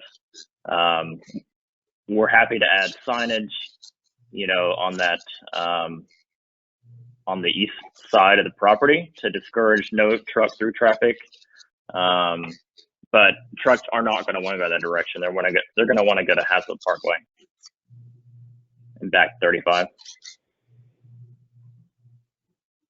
And what, do you know who did the traffic study, or was that just your conclusion based on the building layout? Well, there was a master traffic study with the overall Caraway district or development, and there was also a large traffic study done by Kimley Horn for the overall Haslet Parkway project. We prepared a traffic memo identifying the amount of trucks and passenger cars or employees that would be accessing our site. Sent that to Travis during our preliminary plat process, and it was determined, given such the small amount of traffic generated by our development compared to the huge overall capacity that Haslet Parkway has, that a full traffic study would not be needed for this individual project. Okay.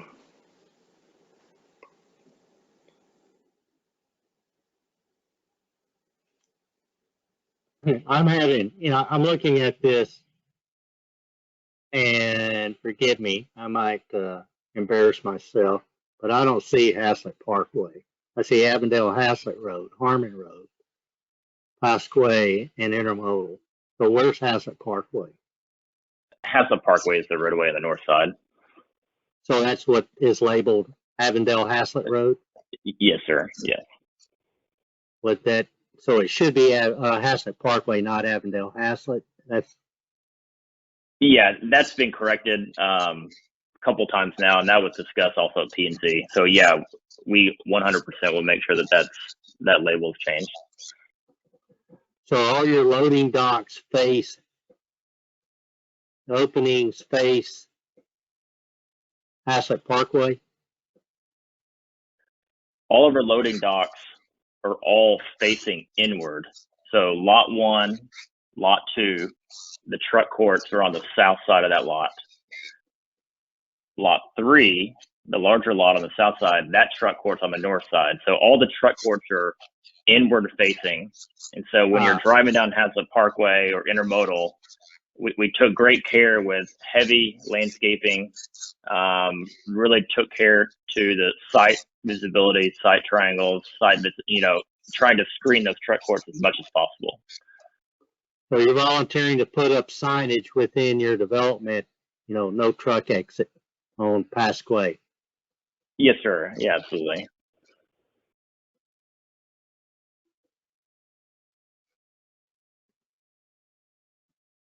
Council, it's up to you. That's Councilman Rob. I agree with your assessment, Mayor. I think we can go ahead and approve this with those conditions. Understood. Well, that's just any more discussion on this. We'll go right into action, consideration and action. All right, item 4, consideration and action on this item.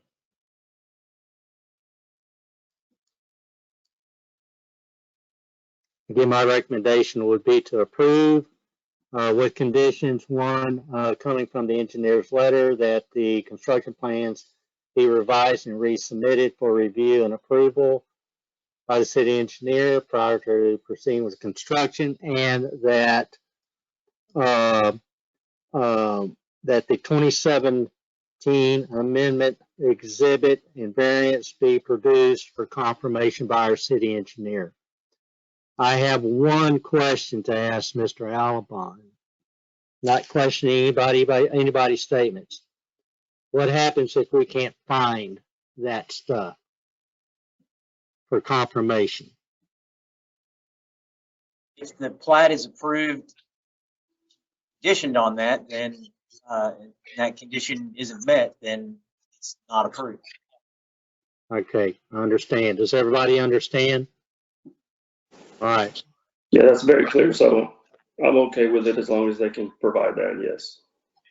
All right. All I need is a motion.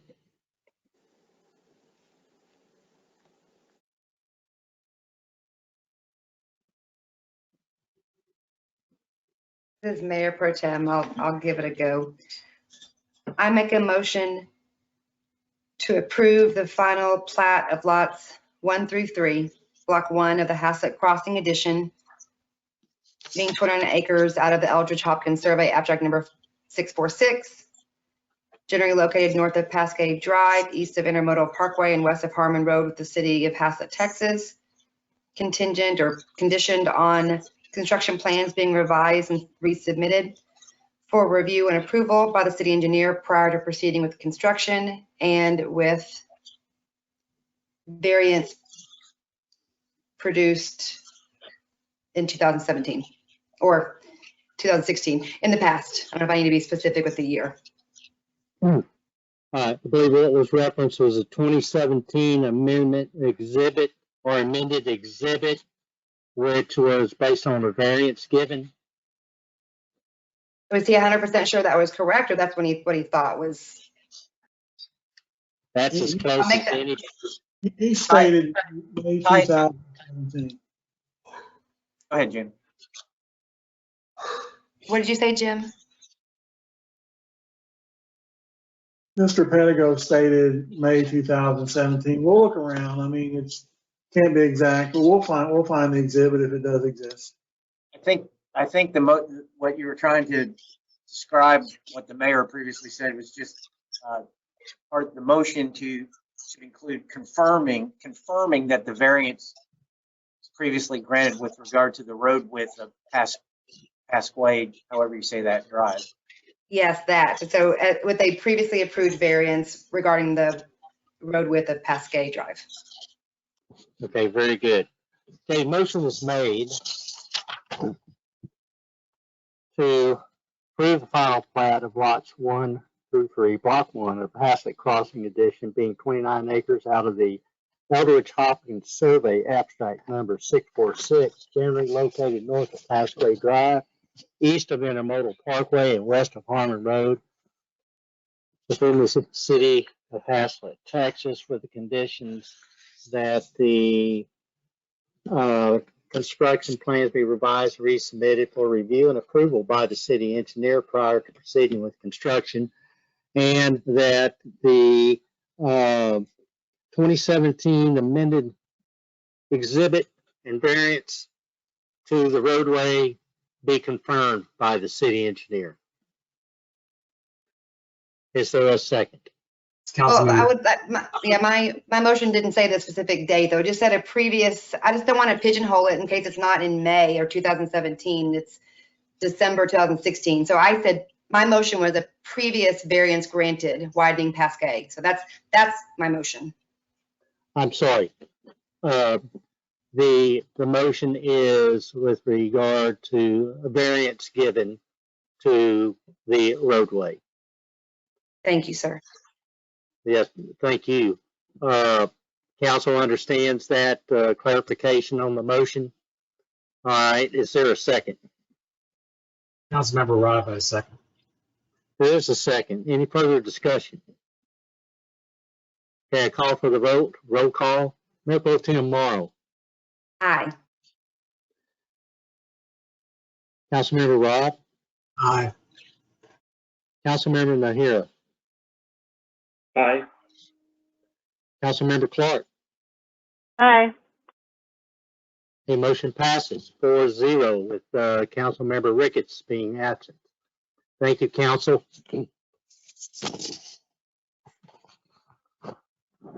Item 8. Hold a public hearing, discuss, consider, and act on a recommendation to amend section 2.5 of the zoning ordinance related to the 3/4 supermajority requirement of the city council to overrule a planning and zoning commission recommendation of denial of a zoning change request.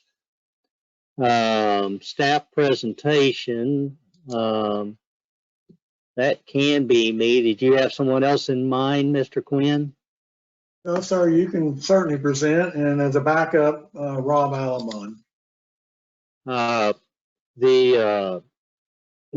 Actually, this was at my requesting. So previously, or as it exists today, if the P&Z were to rule on a zoning change request and recommend a denial of that request, they can do that by a 3-2 vote, a simple majority. However, the governing body, now I understand they're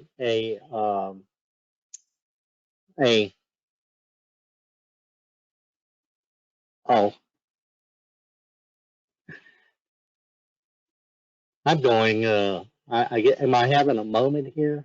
They are they're an advisory body. Thank you very much. They're an advisory body. Now, when it comes to the council, as it exists today, it requires a supermajority of the council to overrule their advisory body. And I spoke to P&Z about this, and they thought that was a little backwards too. I think that's backwards. I think that a simple majority by the city council should be sufficient to make decision on a zoning change request by which the planning and zoning made by simple majority. So that in essence is what this is. It would be returning this instead of a supermajority, which would require 4 votes. It would take it to a simple majority for the city council. I know that Councilman Robb is familiar with this topic. So Mr. Quinn or Mr. Alabon, if either of you would like to speak to this, certainly open. Mayor, I think you did a good job in the explanation. The only thing I'd add is that this has a zoning ordinance amendment. This did go to P&Z for their recommendation. As I think, as I understand it, they recommended approval. Is that right, Jim? They did. They did, and I think it was unanimous. Very good. Thank you. That closes the staff presentation unless you have any question for us. If not, I'll open the public hearing. Open the public hearing on this matter at 10:37 p.m. Is there anybody that would like to speak to this during the public hearing? I would, Mayor Holton. Please go ahead. This is Patricia Hilborn, 2207 Virginia Lane, Haslet, Texas. I'm speaking in favor of this item for the reasons that Mr. Holsey stated. Thank you. Thank you very much. Anybody else would like to speak to this issue? I see nobody. I will close the public hearing at 10:38 p.m. Discussion. To you, City Council. Yeah, this is Councilmember Robb. I support this, and unlike the last item, I do remember discussing this at the time it was put in the ordinance. It was back in 2016. This wasn't in there before, but the consultant that helped us revise our ordinances for our subdivision ordinances said that a lot of cities did this and they thought it was a good idea. There was enough at the workshop when we were discussing this. There were quite a few P&Z members at the time that were there. They liked it as well, but and I think I decided at the time, although I didn't particularly like it, that I would just let it go so we could get on with the revisions. But you know, subsequently, fortunately, we haven't had to use it. We came close, but I think it's time we got rid of it, and P&Z supports doing away with it or making the change. So I'm for it. Council, is there any further discussion? If not, we'll go into the consideration and action. Well, let's go to number 4, consideration and action on recommendation. Is there a motion?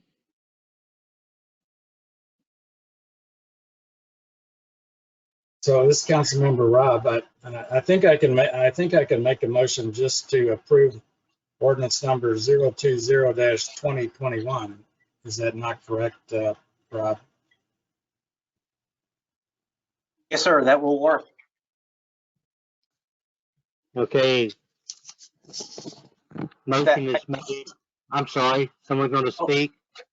I'm sorry, I don't know that if that's the right ordinance number. Yes, that's just fine. I don't have an ordinance number listed on this item.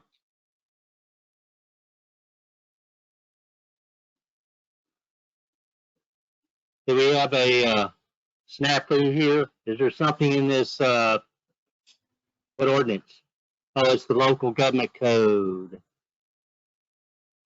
This, So Mayor, what I'm saying in the executive summary is the ordinance is attached 020-2021, amending table 2.5-1. If the city secretary has already assigned an ordinance number to this, then that motion is just fine. And if not, Councilman Rob, you can just make a motion to approve the ordinance as presented in agenda item 9H. That works fine too. what you did is just as possible, Councilman Rob. There it is.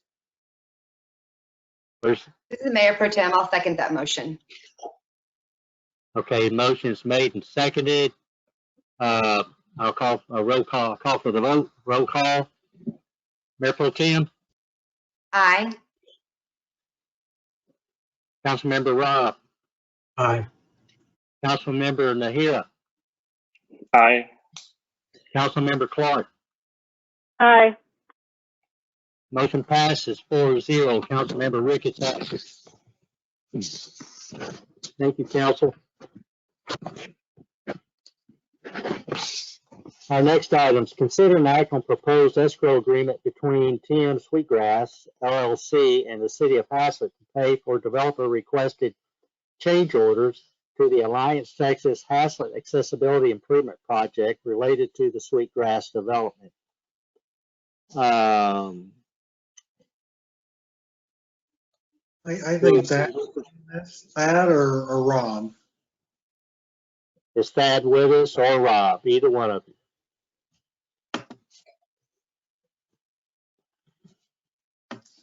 You're muted. Thad, you're on mute. Yeah, I saw that. I can lead or you can lead, and then whoever else can follow up. What's your preference, Rob? I don't care if you go ahead and go, and I'll have anything I'll add to it. You're designated. Thank you, Mayor, Council.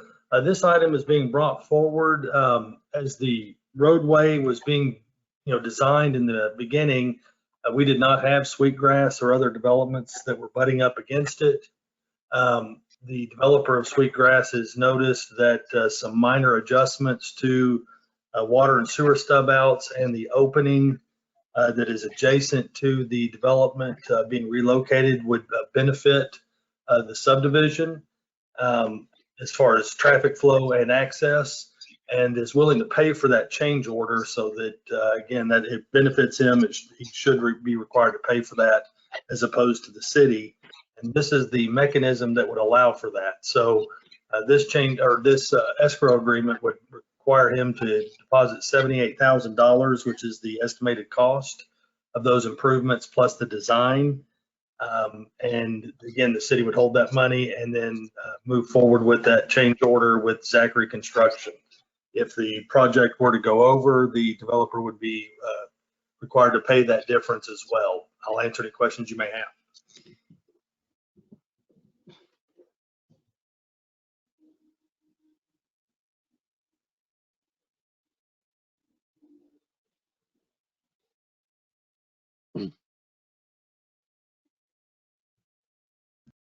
And as a side note, this is one of the urgent items that the mayor and I were discussing earlier today, or earlier in the meeting. It seemed like earlier today, that this one and the one with Kimley Horn are urgent for your action.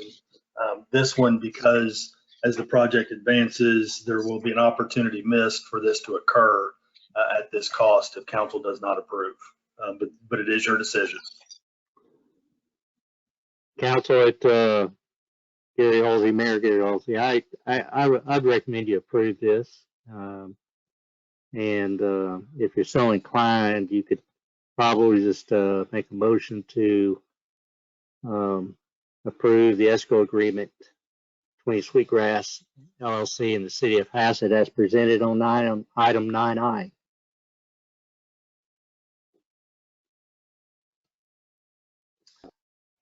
Mayor Halsey, I had requested to speak on this item, but I'll keep it very, very short. Patricia Hill. I appreciate that. Go ahead. Okay. Patricia Hilborn, 2207 Virginia Lane.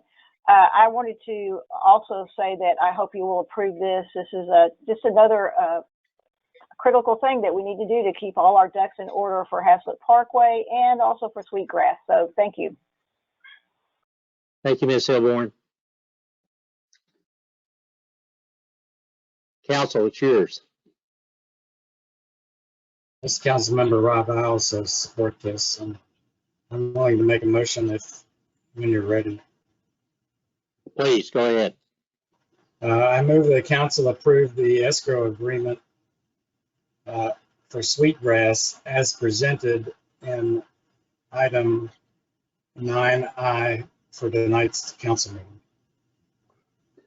The motion is made to approve the escrow agreement between Sweetgrass LLC and the City of Haslet as presented in item 9I of tonight's agenda item. Is there a second? This is Councilmember Clark. I'll second. There is a second. Any further discussion? I call for the vote. Roll call vote. Mayor Pro Tem. Aye. Councilmember Robb. Aye. Councilmember Nahira. Aye. Councilmember Clark. Aye. Motion passes 4-0 with Councilmember Ricketts absent. Item 9J. Say it again. Who spoke? I'm sorry. Okay. Item 9J. Consider an act on resolution number 010-2021 determining the cost of certain authorized improvements to be financed with improvement area number 2, Hotel subdivision of the Haslet Park or Haslet Public Improvement District number 5.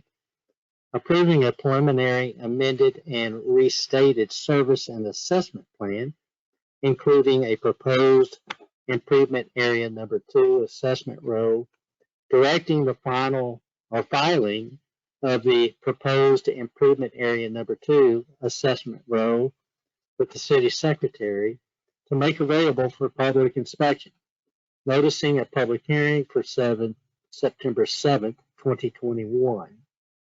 To consider an ordinance levying assessments on property located with improvement area number 2 and of the Haslet Public Improvement District number 5, directing city staff to publish and mail notice of said public hearing, and resolving other matters incident and hereto.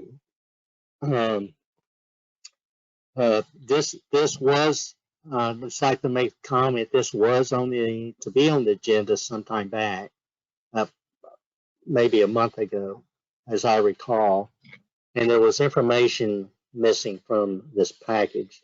And Mr. Quinn contacted the other party, and they resolved it, and it was just an oversight is what it was. But now you have the complete package. And Mr. Quinn, did you want to present on this, or who was that? I believe Corey Admire, who's the owner's representative, will make a presentation. Is that correct, Corey? I would, good evening, Mayor and Council.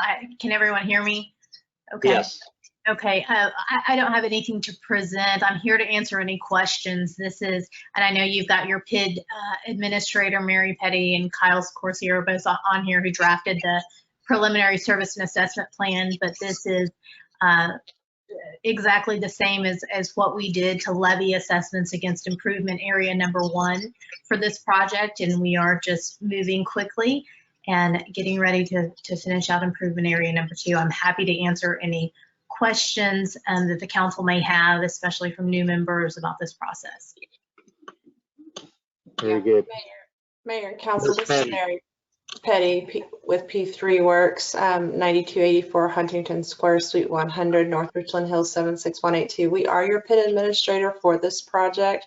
This service and assessment plan, if you recall, was on your agenda several months ago just for the normal service and assessment plan update. It had gone through PID committee at that time. This document as well has gone through your PID committee for review. As Ms. Admire pointed out, it is the next step with your improvement area 2, which is construction phases 2 and 3. It's following the same steps that were outlined in the development agreement and were always contemplated for this project. It's as it relates to what this document tonight does is it calls a public hearing for the future so we can levy those assessments. Those assessments need to be placed on the property prior to the developer transferring ownership to another party. It's one of the securities of how the PID levy works. And so later on, the developer will most likely request that the city, just like they did on improvement area number 1, issue bonds for those levies that are being put in place here in the future. But again, this document tonight is your preliminary project and your preliminary service and assessment plan. It's being placed on file with your city secretary. The resolution will call a public hearing. We will publish notice in the paper. We will also mail notice to the property owners in preparation for what the statute requires as a public hearing prior to the levy of assessment. So again, we have representatives from the developers team here. Mr. Alabon, your city attorney, has worked on this as well, and we're happy to answer any questions. As our PID administrator, have you found, did you alter this or is it a document that you reviewed?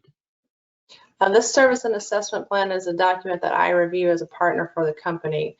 We have analysts that work on different parts of this and their expertise, as well as project managers. And you found this document to be in order and in favor of both parties? You know what, it follows the statutory requirements. It also is in compliance with the development agreement that the city council entered into several years ago. It follows the pattern that was established previously in the improvement area number 1. And so it complies with the direction that was also given to us by the PID committee. There's a minor document where one table has overlapped on another in the engineering report. And so we've notified the developers team and they're going to get that corrected so that we can see all of that information. But that's a minor detail. And again, this is your preliminary service and assessment plan. Other than that, yes, sir, this document should comply with Chapter 372 is reviewed by the Developers Council, your bond counsel, and your city attorney. You said this was in the same direction as others. In general, can you describe what that direction is or pattern? You described it as a pattern. Could you repeat that? I had trouble hearing the last part. I'm sorry. You made a comment that this was, I'll say, constructed in the same pattern as others. What do you mean by pattern? Well, the same pattern as improvement area number 1. So every PID is differently observed by outsiders, but also considered by the council. So statute talks about but for the PID. There are certain things that the city council was looking for when they entered into that development agreement. And so those parameters were established in the development agreement initially. They were carried out in the first service and assessment plan, which placed the levy on improvement area number 1, and they are being carried forward into your second improvement area. And so the service and assessment plan is updated annually as required by the statute. But when you go into a new improvement area and you're placing a new levy on it, it becomes an amended and restated service plan because you're capturing that new land and that new levy, which would be by ordinance in the future. And so this document continues the pattern and stays within the framework of what that development agreement contemplated and how improvement area number 1 was structured. Understood. Mr. Alabon, Mr. Quinn, you got anything you want to share on this? This is Rob, Mayor and Council. The only thing I'd add is I agree with things that have been said. The resolution, this is a preliminary service and assessment plan. And the resolution approves the preliminary plan, and it calls a public hearing for the next meeting on September 7th to consider approval of the final service and assessment plan and to actually do the assessment levy. So the one issue that Mary brought up about an issue with some overlapping exhibits in the engineering attachment exhibit, that can be fixed and corrected then in time to put into the final plan for approval 2 weeks, and doesn't substantively change anything. So for simplicity for the council or whomever will step up to make the motion for this one is, could they just simply state they make a motion to approve resolution number and, 010/2021 and all they're contained in item 9J? Yes, sir. Everything that needs to be in the item is in the resolution. So I don't think that no particular other motion or contingencies need to be made other than just approval of the resolution. Very good. Thank you. Yes, sir. Council, any questions? This is Councilmember Rob. We did have a couple of subcommittee meetings on this, and we reviewed all these issues and found it to be in order. So I'm in favor of approval. Did you want to make a motion? Sure. I'd move that the council approve resolution number 010-2021 as presented. Very good. Motion is made to approve resolution number 010-2021 as presented. Is there a second? This is Councilmember Clark. I'll second. Thank you. There is a second. Any more further discussion? And I'll call for the vote. Roll call. Mayor Pro Tem. Aye. Councilmember Rob. Aye. Councilmember Nahira. Aye. Councilmember Clark. Aye. Motion passes 4-0. Councilmember Ricketts being absent. Thank you, Council. Item 9K, discuss, consider, and act regarding amendment number 4 to the agreement between the City of Haslet and Kimberly Horn and Associates, Inc., increasing the contract amount to a not to exceed amount $300,000. And who's going to present this for us? Will be Thad Chamber. Mr. Chambers. Yes, sir. Thank you, Mayor and Council. In, I believe it was June of this year, just passed, Council approved an advanced funding agreement amendment with TxDOT that would allow up to 80% reimbursement for construction phase services performed by Kimberly Horn.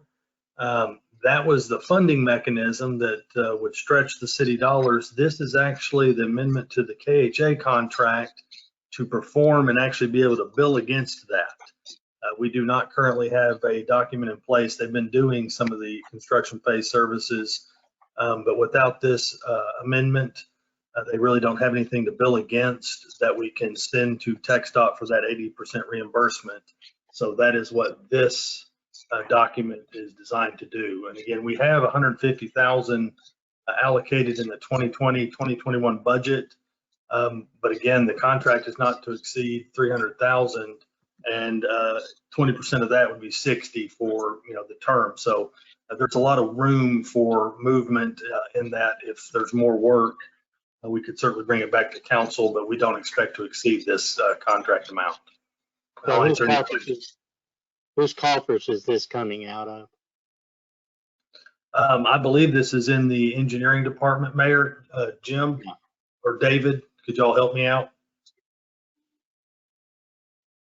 I think it's Fund 19. So we do have this. Yes. We do have Fund 19. for the 2021-2022. Funds are allocated. It's not in the engineering department budget, and I think it's Fund 19. Well, I'll check with Marcy, but I'm sure it's been allocated. Yeah, I believe Jim's right. I believe it's Fund 19. This is Marcy. I believe it's in Fund 30. Fund 30. Well, sorry, Mayor, guys. I'm going to agree Marcy. Mayor, I believe But that's it in is, your but it is in the budget. I can verify it's in the budget. As I remember, I think it was Fund 30. I'm kidding you. I knew it was allocated somewhere. Yeah, I knew Yes, it was it in. is. But I just wanted to see if you guys knew. Yeah. Fun.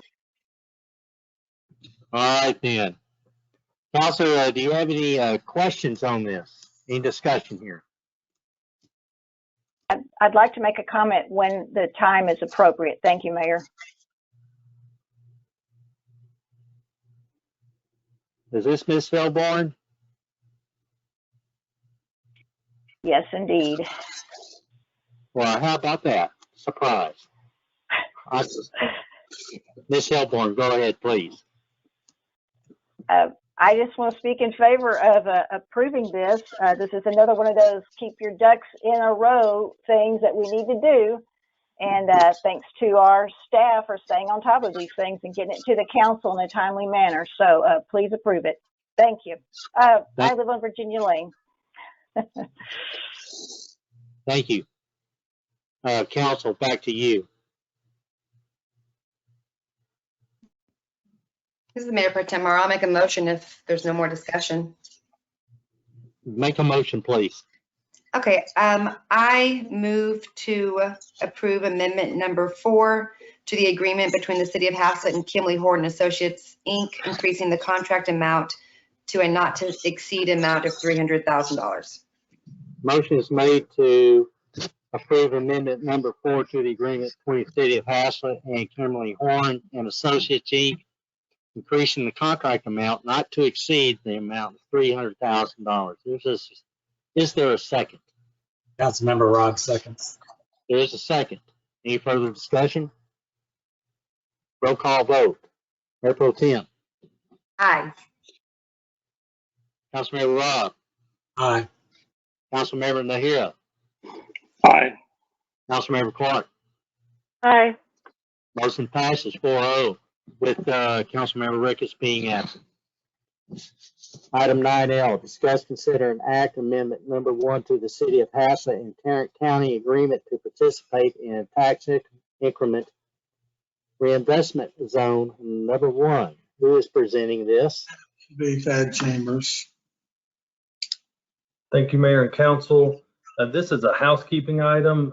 When we had the item go before the Tarrant County College Board for their participation in tax increment reinvestment zone number 1, none of us noticed that the base year was incorrect. This is simply a correction to that so that the base year for the tax increment reinvestment zone is 2019, not 2018. And again, it was just a clerical error. It does not impact the projections or anything else. That was supposed to be the base year of 2019. I'll answer any questions you may have. So all it does is amend this document to correct the base year being 2019. Yes, sir. Understood. Thank you. Council.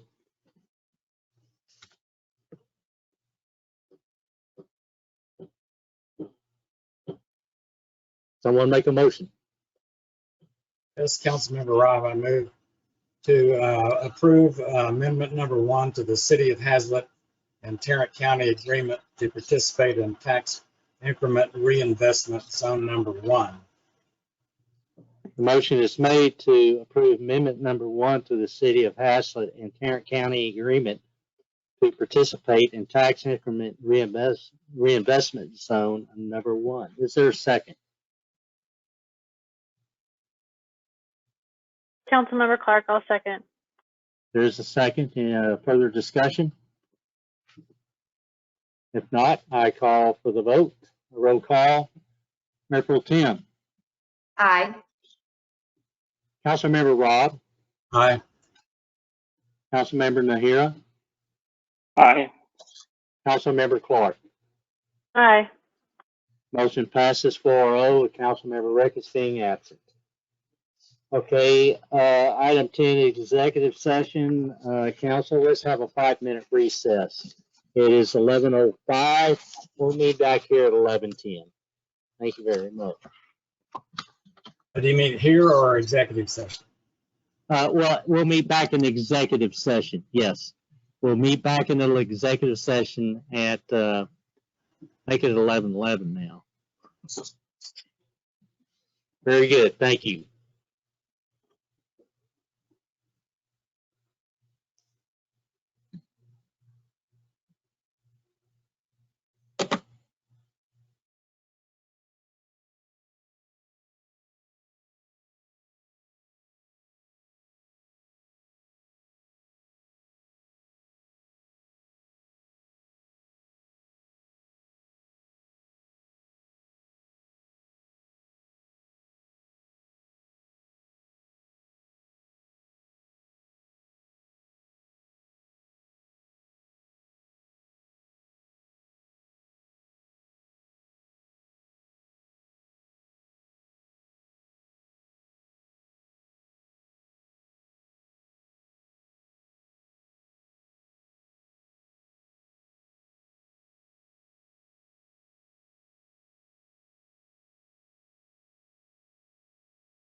Rob, this is Gary Halsey. Can you hear me? I can, sir. Yes, sir. Okay, we got a different address to go for executive session. Yeah, so I think we have to leave this one, right, and then go to the other one? Yeah, we got to close out. Okay. Steven, you can close this meeting out. Well, we will have to come back to this meeting to finish the Yes. meeting off. Yes. Okay. So Mayor, in the past, I've left it open. That way the recording continues until y'all come back. All right, then fine. Then we just as individuals need to leave the meeting. Yes, sir. I'll see you Yes, over sir. there in exec. All right. Thanks.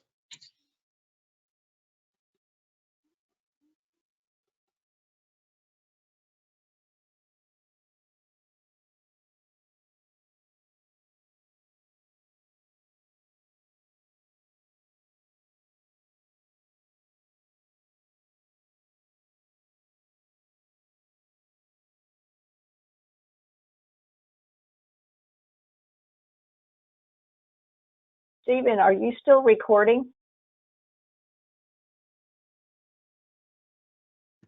Yes, it stays recording the entire time.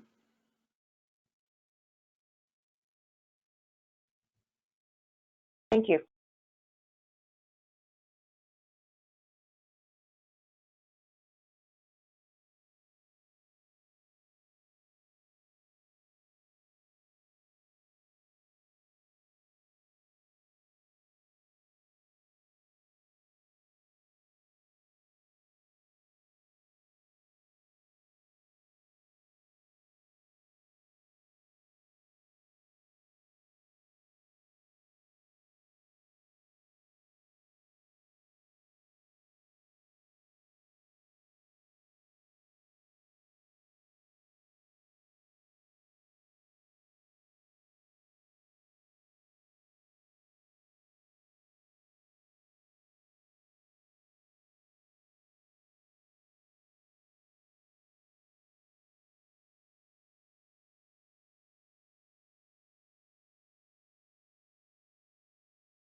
Yes, sir. Steven says that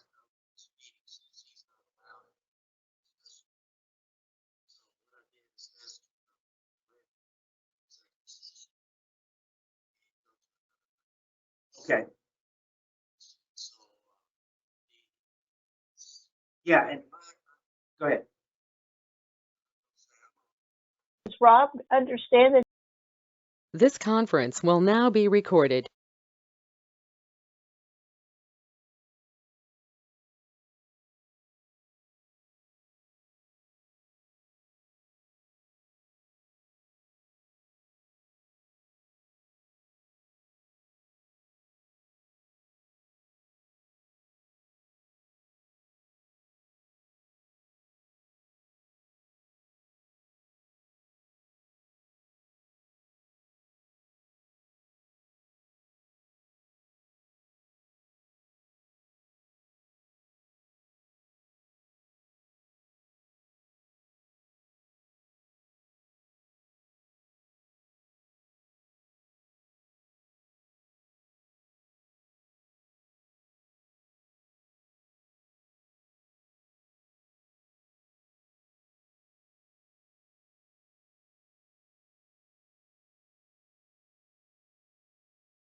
Recorded.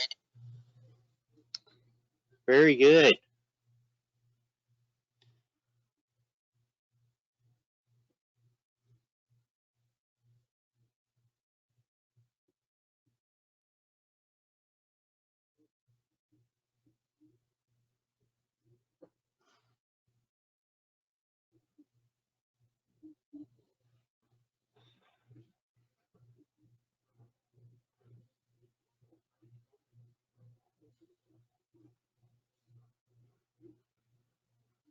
I believe we're waiting for Councilmember Rob and Councilmember Clark.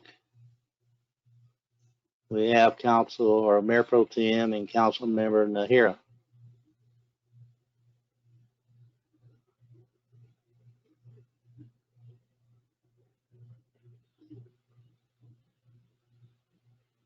Kathleen, are you online? Yes, sir. Yes, sir. Very good. Thank you.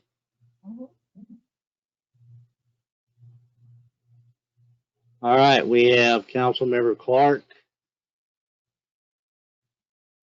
Looking for Councilmember Rob.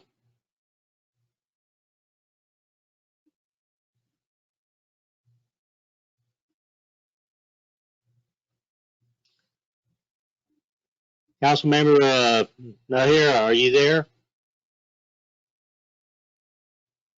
There you are. Yeah, I'm here.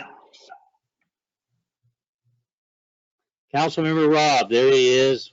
We have all our council members back. Councilmember Morrow, are we recording? Mr. Harvey? Yes, we are recording. Okay, I resume the open session at 11:44 p.m. We do have Councilmember Nahira, Mayor Pro Tem Morrow, Councilmember Clark, and Councilmember Rob.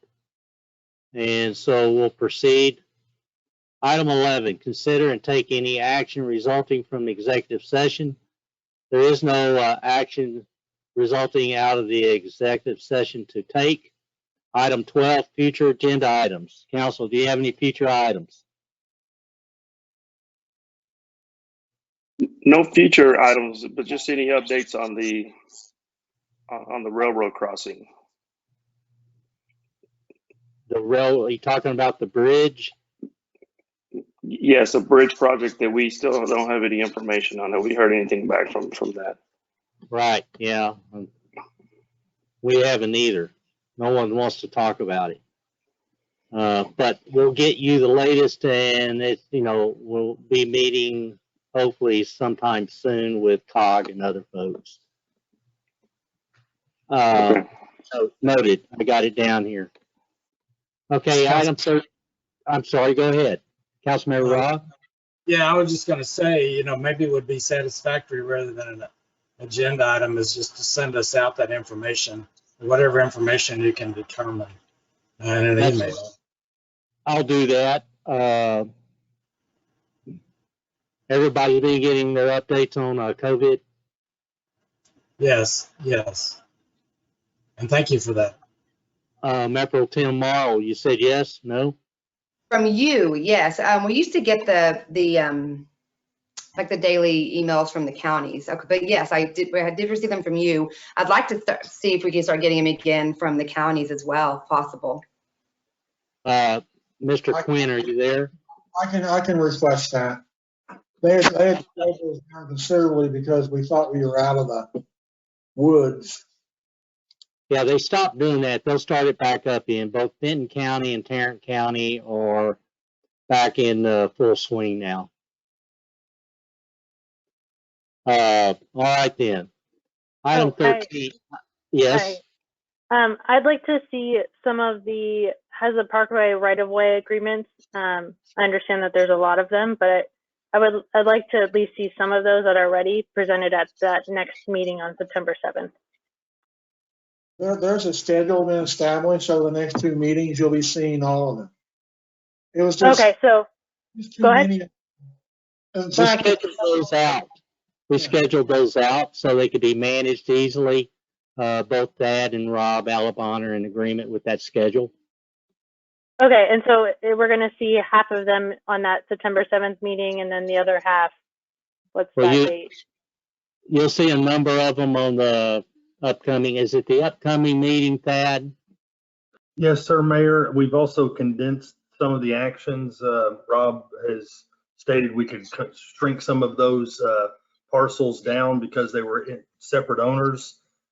So yes, sir, the September 7th meeting, there will be a number of them on there. We had discussed, and if council would like, we can send those. Y'all can't talk about them. We can send that information out ahead of time if you would like to review it, but you will certainly see some of those on the 7th. That's what I'd like to do. And council, we're going to take a different approach of things. You've been getting large packages always in the past. But we're going to start feeding you information as we get it. That's ready for your review, and that we know will not change. And that can be anywhere from staff reports to these agreements on Haslet Parkway. Any information that we have that's established and will not change, we'll send your way, so you haven't got such a large package to try to digest in 2 or 3 days. So it's something that we're going to do to help facilitate you. And I've spoke to the staff already about this, all on board. So that's what's going to happen for future going forward. This is Mayor Pro Tem. I wanted to clarify though, like if we get something like Thad said, if we get something that is an email or it's information that's coming through, is it still the same Open Meetings Act or the not the Open Meetings Act, where I can only talk to one council member? I'm assuming it's going to be an agenda item at some point. That's right. And we'll clarify this in our email, that this will be on the agenda. This is for your own information, not to be discussed. So Open Meetings Act pertains to all this information we'll send you, but we'll have that in the header. Rob, any comment to that? You hear anything that you disagree with? No, sir. I don't have a problem with you sending that out, and I think you're wise to include on that transmittal a reminder to the council that they're not to discuss it amongst themselves for their review and preparation for the meeting. My understanding was that you can discuss with one other council member as long as it's not 3, or just to be on the safe side, maybe we shouldn't. What's your opinion there, Mr. Alabon? Well, this could be a whole training session on the Open Meetings Act, but yeah, generally, you're not supposed to be talking to your other council members really outside the confines of a meeting. But what the law says, the Open Meetings Act says, is you can't, if you have a discussion with a quorum of council members, you violated the law. Quorum is 3. So basically, if you talk, I was gonna say, it includes a daisy chain. yeah, Even Okay. though if you just called one council, Understood. then that person turned around and called somebody else, boom, Right. you violated the law. yeah, that's where the problem comes in, because even if it's not a knowing violation where 3 of you have actually gotten together and talked to one council member, and then that council member goes and talks to another one, that's where the problem comes in. So better Okay. rule is, Understood. We'll just put the notice on our email, not to be discussed. Okay. So you Understood. into the training, you know what the rules are. All right, then. Item 13. Who wants to make a motion? I make a motion, we adjourn. Motion's made to adjourn. Is there a second? I'll second. I thought no one was going to second and the motion would fail. But nonetheless, all in favor, Mayor Pro Tem Morrow, Aye. Councilmember Robb, Aye. And I really appreciate the council tonight. You did a great job. yes, y'all did very well. Councilmember Clark, Aye. Councilmember Nahara. Aye. Good job, ladies and gentlemen. Very good. Long night, but you got a lot done. See you next time. Have a good night. Thank you, everybody. Very well. Time, could you set a time, Mayor? 11:52 p.m. Thank you.